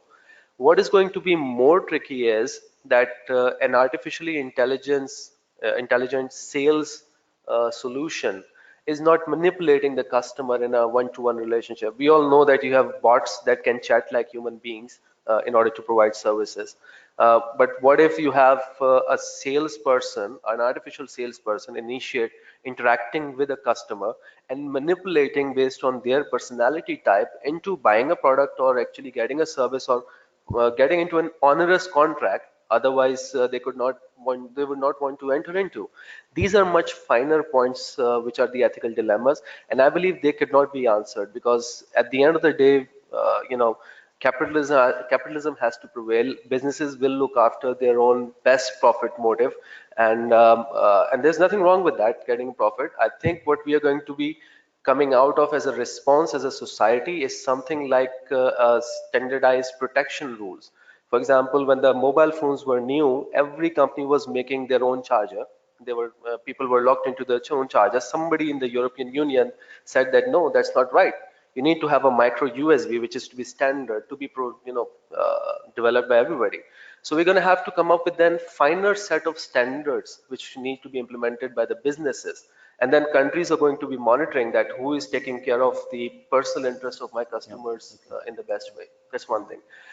Quickly touching upon your second part, AI, you automation. made a point. I just want to cut in there because you made a really important point around, technology and ethics, because you said, there's nothing wrong with capitalism prevails, but a lot of the 2008 financial collapse and the crisis that impacted the world, and Pakistan also to some extent suffered from that. And if you go back even further to what they used to call Black Monday, where automated selling systems within the capital markets, which were really programmed on when to buy and when to sell, those machines automatically went on a selling spree.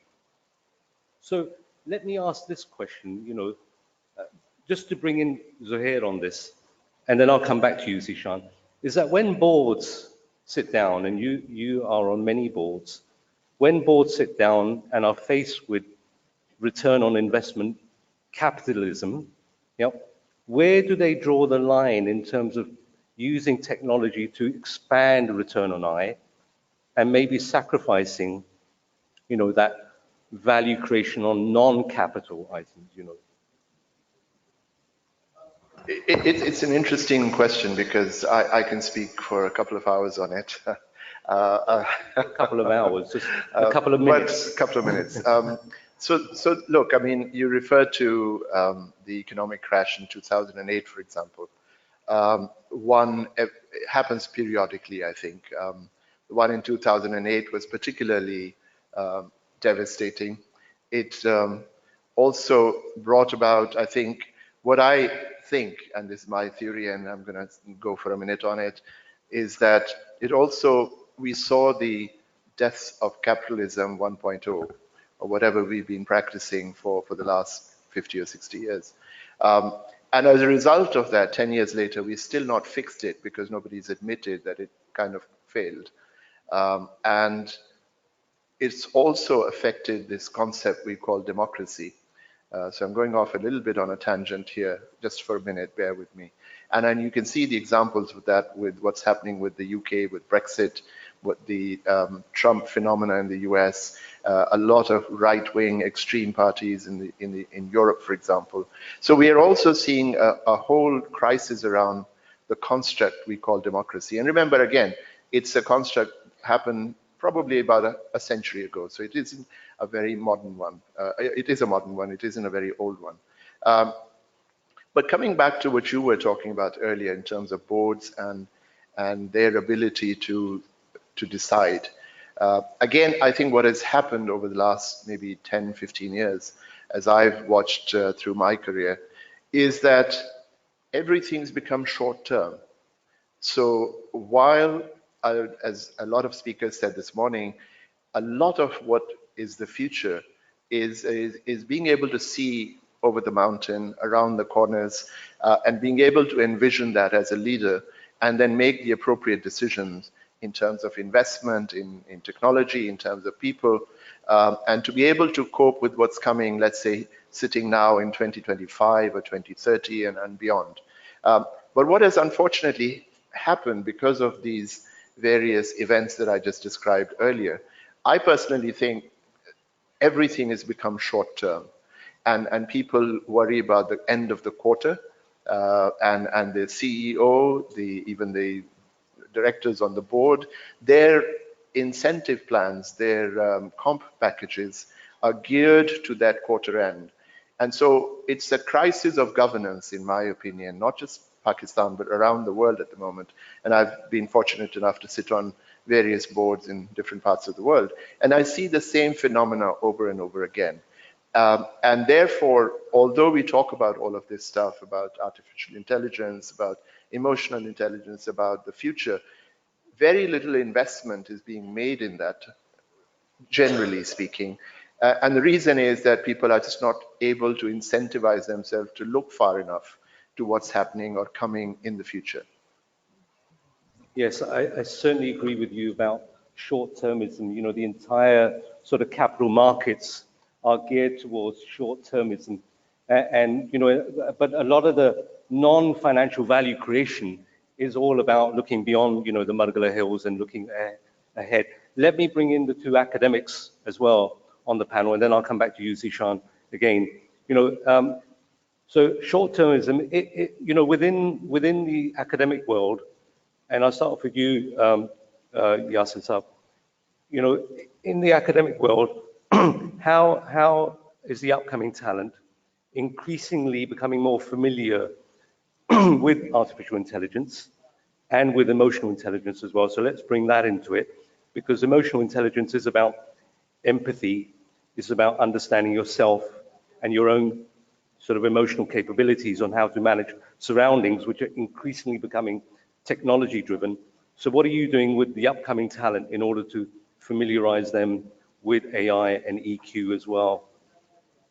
First of all, emotional intelligence so far is not a full-time program anywhere in the world. Like even in the US, if you look at, for example, MIT or Carnegie Mellon or the world leading universities, it's not a full-time program anywhere, but it's usually inculcated into the, you know, like the overall teaching. For example, in different courses, you could have content which could teach them in particular context how they could, react or something. So it's communication skills and a lot of other courses like that train them for this kind of thing. What I find is that clubs and society activities actually contribute a lot towards training students how to react in certain, like for example, debating, declamation, the English speaking union, and all sorts of things which most of the universities have.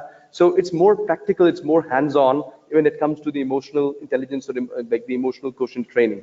And of course, students have like interaction with each other. I mean, that's the difference between Coursera and a university, right? So having people-to-people interaction actually automatically trains them to, things like that. When it comes to AI, there's a lot of more direct investment. There are a lot of direct programs coming in. For example, MIT just announced recently at the end of last year, they announced that they're making a center of computing and artificial intelligence in which they'll put $1 billion in the US. Now, this is just MIT. So, Forbes, for example, just recently published an article in January 2019 in which they predicted that the global GDP contribution of AI alone will be about $15.7 trillion by the year 2030, right? So, and they're basically talking about whether the US will be the market leader in AI or whether China will be the market leader in AI, because both of them are putting crazy investments in it. Now, when they put crazy investments in it, it's not just like you can't just put them in the industry. You have to train the appropriate people to program that AI, right? When they come to the companies, so they have to have the background knowledge so that they can actually implement something. In Pakistan also, we have initiatives of artificial intelligence, like the program of robotics and intelligent machine engineering, or the Department of Robotics and AI, which I'm heading. Now, we started offering degrees back in 2011. So in the beginning, of course, people did not see, people probably thought that it's probably something very much into the future. But when the students started coming out, they started going into the industry and their impact was seen. Now it's a very popular program. I mean, we have more than 10 times the number of applications as the number of seats we have right now. So it's very popular. So recently, the new initiative of the government is the National Center of Artificial Intelligence, in which the government has dedicated 1.1 billion rupees. I wish it was US dollars. So it was 1.098 billion PKR that the government has put into it. So I happen to be heading that too, and we are establishing centers in different, they are industry academia collaborative centers, but they're based inside universities. So we have, for example, in NED Karachi, we are basing 2 labs. We're placing 2 more labs in Lahore, one in UET Lahore, another one in Punjab University. In Peshawar, we're placing 2 labs in UET Peshawar. In Islamabad, we were going to have 1 lab in CIIT, Islamabad, the Comsat University, Islamabad, it's called now, and 2 labs at NUST, with the central headquarters also at NUST, which I'll be heading. So there's like, how we select people for this is through competitive evaluation. People are already working in AI. There are already examples of success. Some of the people that Yusuf mentioned in his talk just now are part of the center, which we have.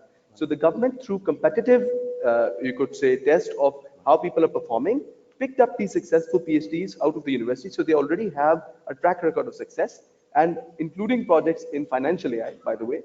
And then we've decided to put these 9 labs together and make this a national center. Okay. We hope to launch the first program, formal program, by year 2020. Right. For 2020, we'll be launching the MSc PhD in AI. Thank you. Thank you. So let me also ask you, but with an added sort of piece, Priya, in the sense that, if we're creating all these programmers and all these people who are going to do coding to create robots and to create artificial intelligence, they're sort of, in my mind, they're sort of very nerdy, geeky people, who are sitting on their own all day, not interacting with other people. And then on top of that, you're trying to teach them emotional intelligence, I assume. But emotional intelligence comes through meeting other humans. Absolutely. So what are you doing, as an academic, to sort of bring in that sort of emotional intelligence piece and not just create, nerdy, geeky robots? All right. Thank you, Arif. Well, to begin with, I would actually first like to put emotional intelligence in some context. I'd like to take you back in 1997, though it would expose my age, but okay. 1997, I did matriculation with flying colors. I was like on top of myself, did so well. My father gave me one book that I brought here. He gifted me this book called Emotional Intelligence by Daniel Goleman. He wrote this book in 95, and the premise was why EQ can matter more than IQ. This book was based on 5 principles: empathy, self-awareness, self-motivation, and managing relationships and emotions. Interestingly, just last year, which is 2018, we are 25 years into time. Last year, HBR, Harvard Business Review, issued a series of articles on emotional intelligence. And you would be amazed to know the titles that they put there as key components of emotional intelligence.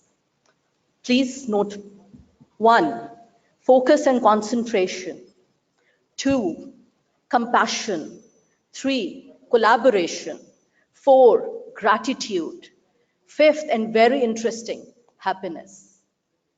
So connecting it with the upcoming generation and the strategic business leaders of tomorrow, the dynamics are evolved. It's no more about empathizing only. It's actually more about the self-discovery and being at the best of yourself as a human side.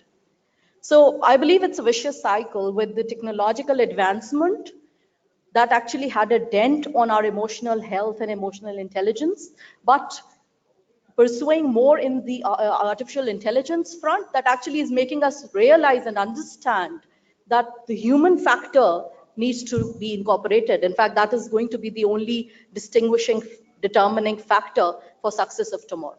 So linking it with what we are doing with students, I would endorse what Jasa said earlier, that a brick and mortar university itself actually provides that platform where you actually interact with people. You actually have to have those situations where your emotional intelligence is challenged.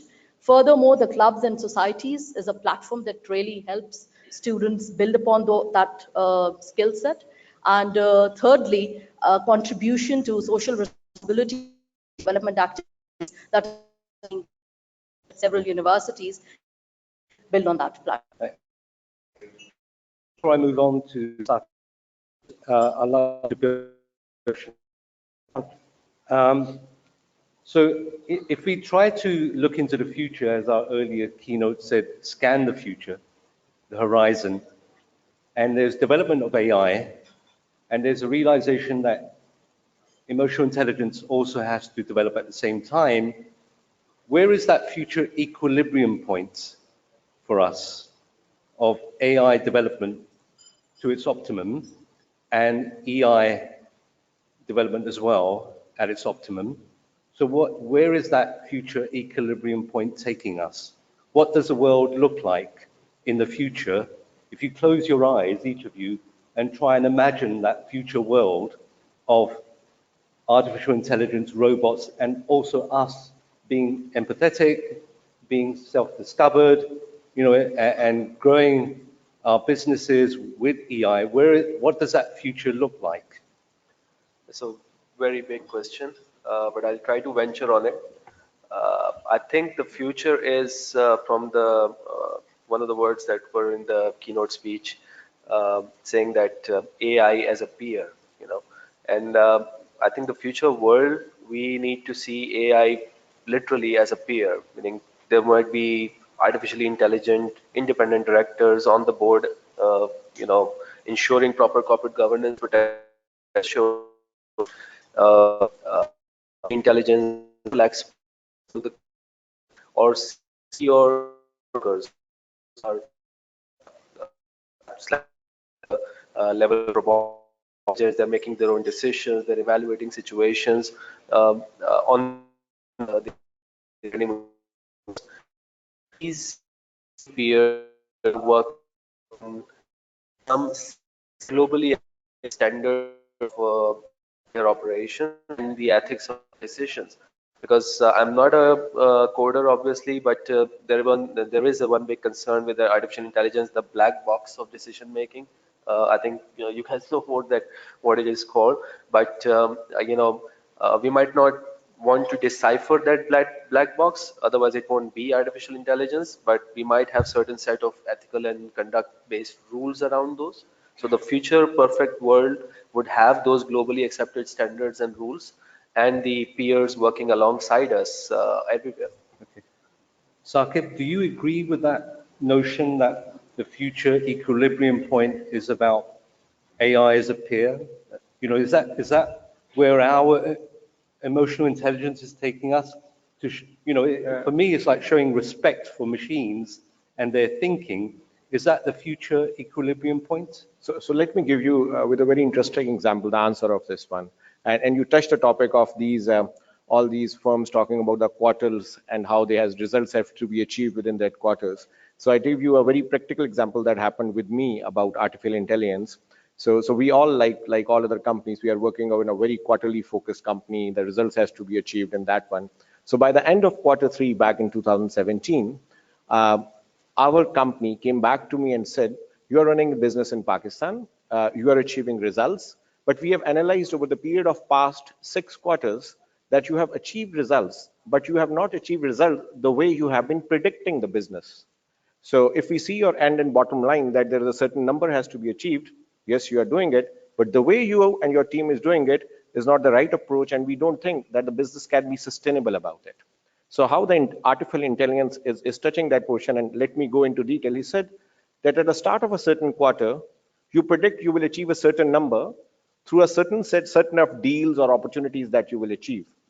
And the end of the quarter when you reach, but you tell us at the start of the quarter, only 25% of that opportunities or deals that you said are actually achieved. The remaining number that you achieve, 75%, they come out from somewhere else that are either not predicted, either you don't know them, or either your team doesn't know them and you don't know the forecast. So if we have to achieve and judge you with the end results of the numbers that you achieve, we will give you full marks on that one. But if we see in the longer run that how this business needs to be controlled and how the results has to be achieved, we will question you and your team's ability to know and predict business. And they further told me that even what you are telling us in next quarter, we are sure you will achieve your number, but the ratio that you are telling us and the way you will achieve it, that will not be the way that you are telling us. And that's where we came up, and that's where we changed the game over there. We took that artificial intelligence, we took those data points, and we realized the system was telling us right. We never realized it, that our prediction of the business in the respective avenues, we took those things and we achieved our predictability in a better way, which at the end result made a much bigger number for the company, for overall for the business. That's how artificial intelligence is helping us in achieving those things. And that is one very practical examples in our day-to-day lives as well, that where we can use the data points of our history and past, and we try to improve the things from there. And that's how the impact is coming in. Zuhair, is that right? I mean, can artificial intelligence tell us the how and not just the why? Yes, I think it can. I mean, look, it's based on obviously intuitiveness, algorithms, etc., gathering a lot of data. So it can tell you how as well as why. But just like Saqib said just now, you know, there is a danger here that we depend too much on the automation, the data itself, without bringing in the human element into it. And I think that's the kind of dilemma that we're all in at this point in time, as leaders, corporate leaders, as business people, even young people. I mean, I have the opportunity to work with a lot of young people right now, mostly startups, young entrepreneurs. And you can see that their ability, as you said, geeks, nerds, they are very, very good. They're very bright. They are as good as anybody else in the world. They're able to churn those technologies out. But when you talk to them, their soft skills aren't there. Okay. And so therefore the how of the question that you just asked is sometimes missing. It's always about why we want to do this, because there's a market, because somebody's predicting it, because there's a whole load of data telling me go in this direction. But I think there's a piece missing, which academia has to play a major part in, but also corporations have to play a major part in, businesses, small businesses, in investing in that element called emotional intelligence. And it doesn't mean always money, okay? It is a lot of different things that can be done. To give you an example again, and I'm kind of plugging the National Incubation Center here, where we work with, let's say, up to 200 young people every year. Apart from teaching them the basic skills of modeling and business planning and building a business and building a product, we run courses in emotional intelligence. We actually actually require them to compulsorily attend those courses. But more importantly, what we also do is, driven by their own societies, there are book clubs, there are tea parties in the evening. Tonight, if you are interested, there's something called the drum circle, where everybody beats the hell out of a lot of drums and lets out a lot of steam. But I think that's part of emotional intelligence and the training behind it, is to be able to be more human, be able to relate to the next person. The talk about empathy, about collaboration, about being able to understand what the other person requires from you. I think all of that is still a very important part of doing business and conducting life, apart from obviously the geeky part of it.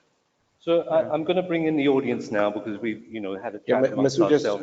I have to attend one emotional. So can we have a round of applause for Mr. Saqib? He has to leave for an urgent meeting. So let's just. Thank you.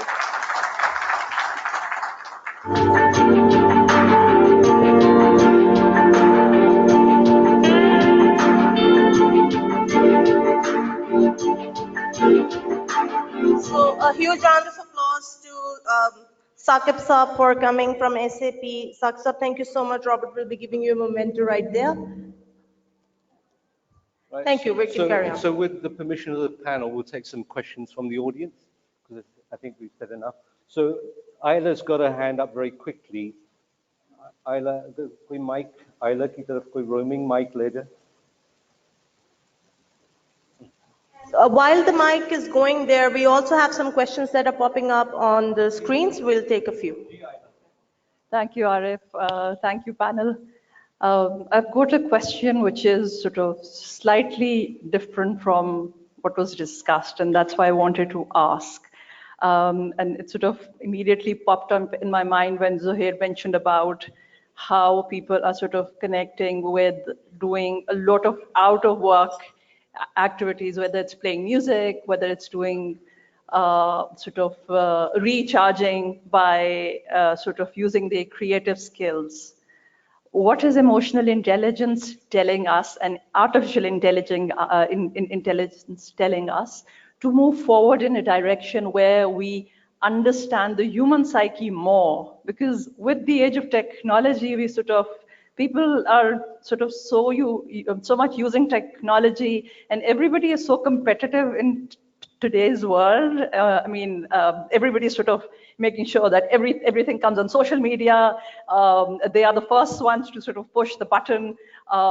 Everybody's sort of doing all the tick boxes, but the human interaction, the real human sort of connection is missing. So just your thoughts, Zuhair, maybe on that, or maybe the other panelists. Yeah. Okay, so let's take some more questions at the same time. So if you keep a note of Isla's questions. Any other questions from the audience? Gee, the chap there on the second table. If you could introduce yourself as well, kindly. Hello, sir. Thank you for coming, and thank you for organizing such an event. My name is Junaid Ashraf. I'm the Group CFO of Shaheen Group, which is the leading steel manufacturer. I just want to draw just one simple question from your point of view. I would like to draw your attention. Recently, I have connected with so many people at the group level and even at the, at the local bodies, local entrepreneurs, local business.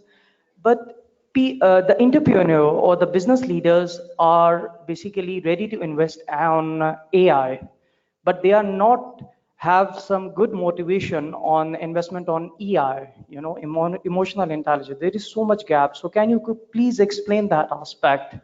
Because there is a lot of missing that people, want to upgrade their machines, but not the people who are basically the operator of that machine. So please, can you please? That's a good question. So let's take those two first, because I think they're both really interesting questions. So would you like to kick off, and then we'll come to Sure. Yeah.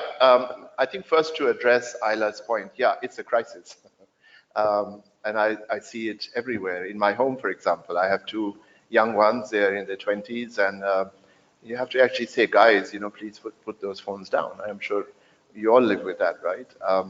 But also, I think important issues that I draw. For example, I'll tell you I came to, years ago, 10 years, I went to a very blue chip company. They were looking for young chartered accountants. One, I 3 hours with the chairman of HR finance. And those 3 hours asked every except the fact, no one asked me, are you qualified to do this job? Because they assumed, because I had a degree, an ACCA degree, that I was qualified. What they were looking for was the human. And for 3 hours, we talked about restaurants in London and theater and pubs and bars and bookshops and so on and so forth, at the end of which I was offered a job. It was as simple as that. When I, many years later, hired people for a company I was a startup with 25 some years ago, I met people. I said to them an hour later, I said, you're hired. And the guy said, what's the job? And I said, well, we'll figure that out later because you're a really bright young man. Let's go with it. Today you find, my kids are part of it, you end up at these interviews after you've sat online tests on modeling and psychometric analysis of your personality, blah, blah, which is all driven by AI somewhere in the background. And nobody really looks at the human being anymore. And I think that's a huge danger for the future because to take what you said, Ayla, to the next point, is we are right now almost in a danger of training a lot of very whiz-kid young geeks which in 10 or 15 years' time will have absolutely no idea how to manage the human capital that they will be responsible for. And something that Asad Umar mentioned, and I think Yusuf said, you need to develop that part of emotional intelligence. And I think I may be answering a little bit of the other gentleman's question here as well, is that not enough investment is taking place in the EQ part of the equation at this point in time. And Pakistan especially, but worldwide. And again, it is incumbent on leaders, fathers, mothers, teachers, professors, everybody to recognize that this is happening and that we need to take urgent steps to make sure that it changes. In the old days, I mean, I spent a lot of time in the United Kingdom, so, you had people coming out of an Oxford or a Cambridge or whatever with a degree in humanities or classics. And then they became successful investment bankers and corporate leaders and so on. And you'd think, how did that happen? Because in today's world, if you haven't got the modeling skills or the mathematics degree or whatever else that they require or an AI degree, you will not be hired. And I think it's a crisis again of moving the pendulum going too far to the other end. Please, don't look at me as an old man who thinks all of this is crap, because I love technology. I think it's the future. It's got to be the part which drives us into the next century and beyond. But you must never let go of that EQ part, the human being in the equation. So talent remains very important. Attitudes remain very important. Correct. Zishan, perhaps your take on the Shaheen CFO question around, too much is being invested in AI or technology, and less is being invested in EI. Yes. As a Deloitte consultant, would you agree with that? Or would you...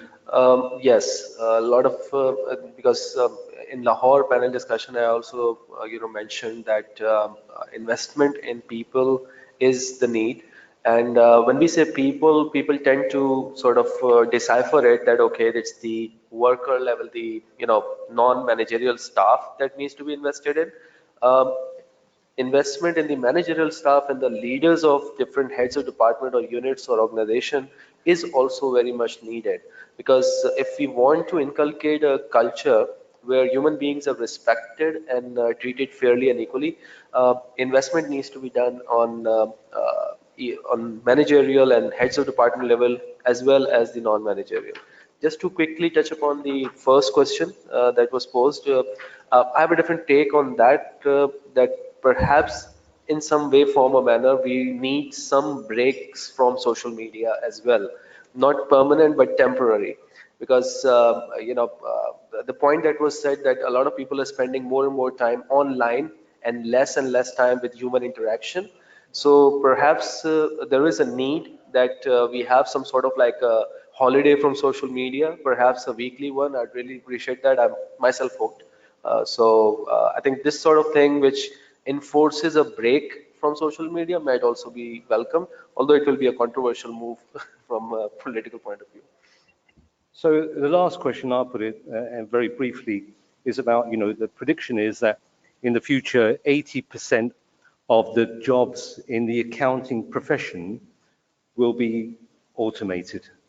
That effectively 80% of the accounting profession is predicted in its current form to be redundant and replaced by artificial intelligence. So what is your message for the accounting profession? And perhaps I start with Free and then go down. I'd actually say that we should be open to embrace the change, but embracing the change with our heart intact, with the human side of us in place. I would like to quote from Robert Kipling. He said that when this first industrial revolution took place, and he said that about machines, that machines are children of my mind that were born on the deathbed of my heart. So I actually wish that we prove this wrong in times to come. Thank you. Thank you, Priya. That's a very nice quote. Thank you. Zishan, very quickly. Yeah, very quickly. As a chartered accountant, I'm obviously following that research very closely. That 80% of the account, and I said that in Lahore as well, that yes, automation will eliminate a lot of jobs, but there's a degree of caution over there because it's not that accounting profession will suddenly become automated. The standard development process is a continuous process. In the last 15 years alone, we have seen a process that goes into discussing new developments, thinking the accounting implications of those development and coming up with standards. So the human side is the thinking part that will never be eliminated, because in order for something to be automated, you need to know what that something is and how it is evolving and changing. So a lot of jobs will be eliminated, unfortunately, for the accounting profession, but not entirely, because the profession does require the human mind to continually study and develop standards and treatments. So the accounting profession has a lot to do in terms of looking into the future and getting ready for that future change. Dr. Yasir? So the first thing to understand here is why automation, artificial intelligence is coming into these jobs and why they are being replaced, right? So the thing is that we've seen with the Lehman Bank crisis and so many things happening that, even with AI in the beginning, the decision making, the standard for good decision making was making the same decisions as humans. But later on, people started understanding that there are scenarios in which humans are not equipped or not able to make the right decisions. For example, we've just done a project with some universities in the UK, University of Salford and University of Manchester Metropolitan, and they gave us the data of around 1,139 banks, in which we had more than 12,500 samples, and we did a survey of how you could predict bank failure. Right, 34% of the banks in the data set, the banks in our data sets were actually failing banks, right?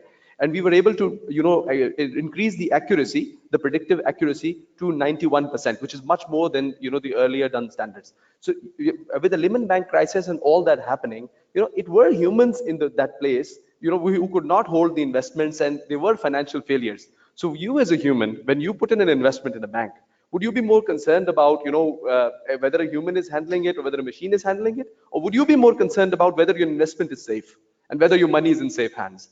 So for the accountants, for the people managing that job, the main thing is that if there is a technological tool that can help you do your job better, to run your bank better, to run your financial institution better, if you become more able to use that tool and apply it to your job, you'll end up becoming the better firm. So you'll get the more business, right?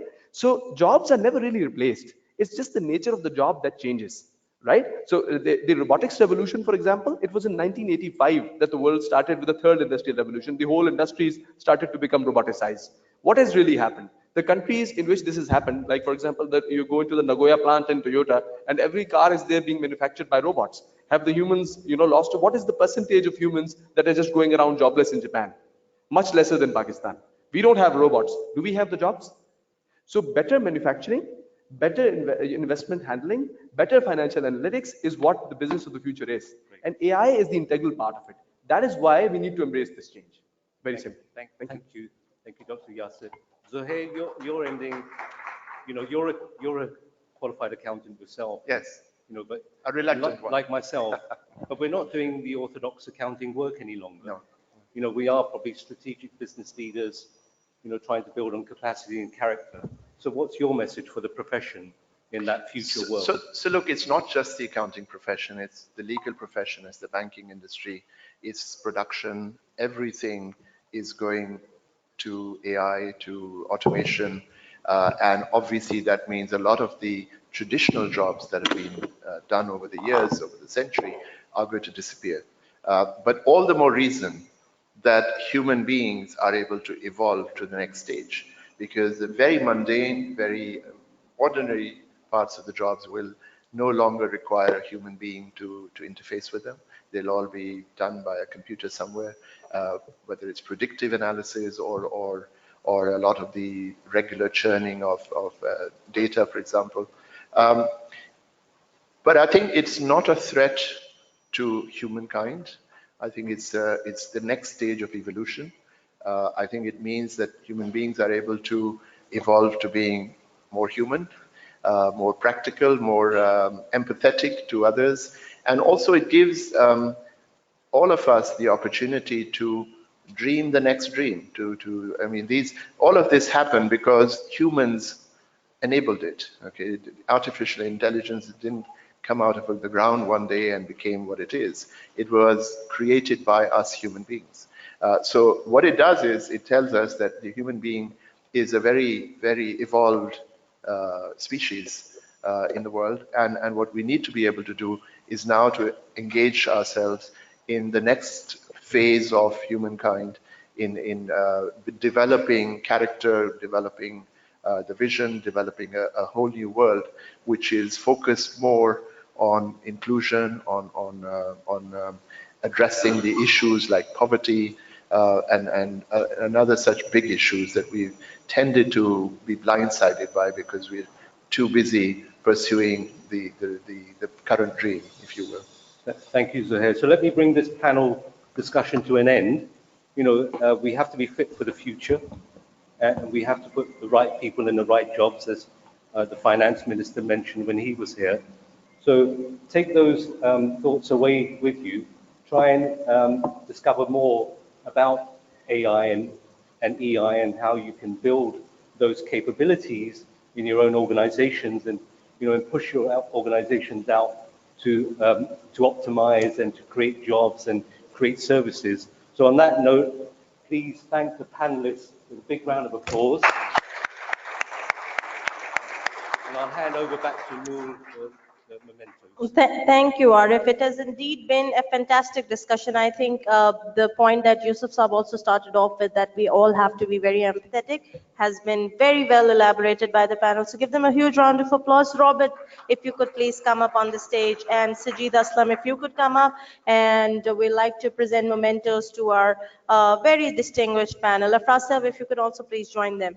We'll start off first with Mr. Zuhair Khalik, the co-founder, Team Up. Thank you, Zuhair Saab, for your insights. It's been a fantastic opportunity to listen to you.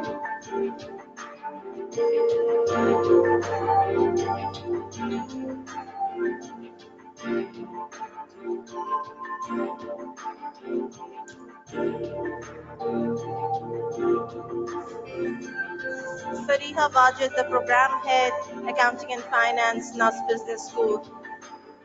Fariha, thank you for being here and creating some diversity to this panel. Thank you. It was great. It was great to hear from you too, Fariha.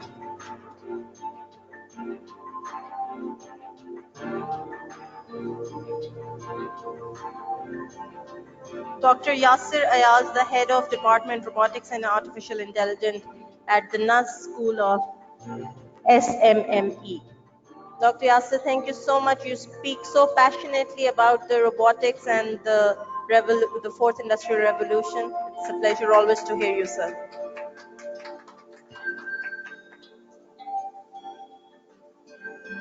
And Zishan Shahid, the partner forensic and SNO, Deloitte Yusuf Adil. Thank you, Zishan. You've been traveling all the way from Karachi. to be a part of our panels in Lahore and Islamabad. Thank you for your contributions. Give him a huge round of applause, ladies and gentlemen. It's still just midday, and we have a long way to go before lunch, so we can carry on with the applause. And if the entire panel can please have a group photograph.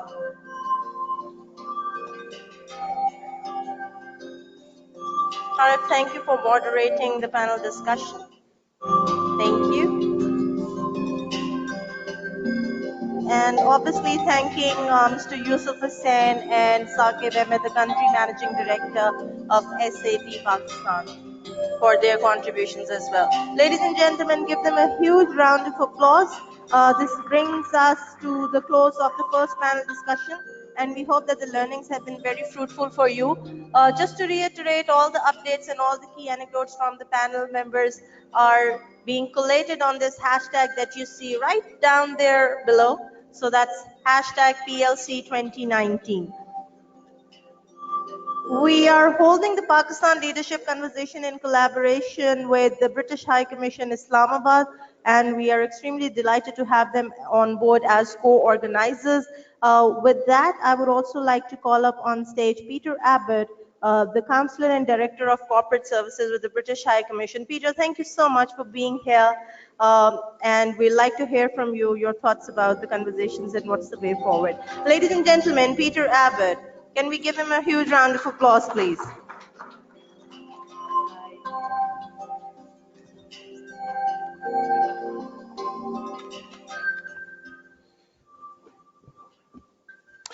Thank you very much indeed for that introduction. It's a great pleasure to be here today. I do realize that I am standing between you and your coffee break, so I will try and be as brief as possible. But I just wanted to say, I saw one of the very many interesting statistics up there on the board, was that a clear majority of you see AI as a threat. Anyone or any time I feel pessimistic about artificial intelligence, I ask Siri or Alexa a question, and the garbled response I get back is a good restorative to remind me that robots aren't about to take over the world quite yet. We are delighted, the British High Commission in Islamabad is delighted to be co-hosting the Pakistan Leadership Conversations with ACCA Pakistan, which discuss topics that are of vital importance to the UK-Pakistan relationship.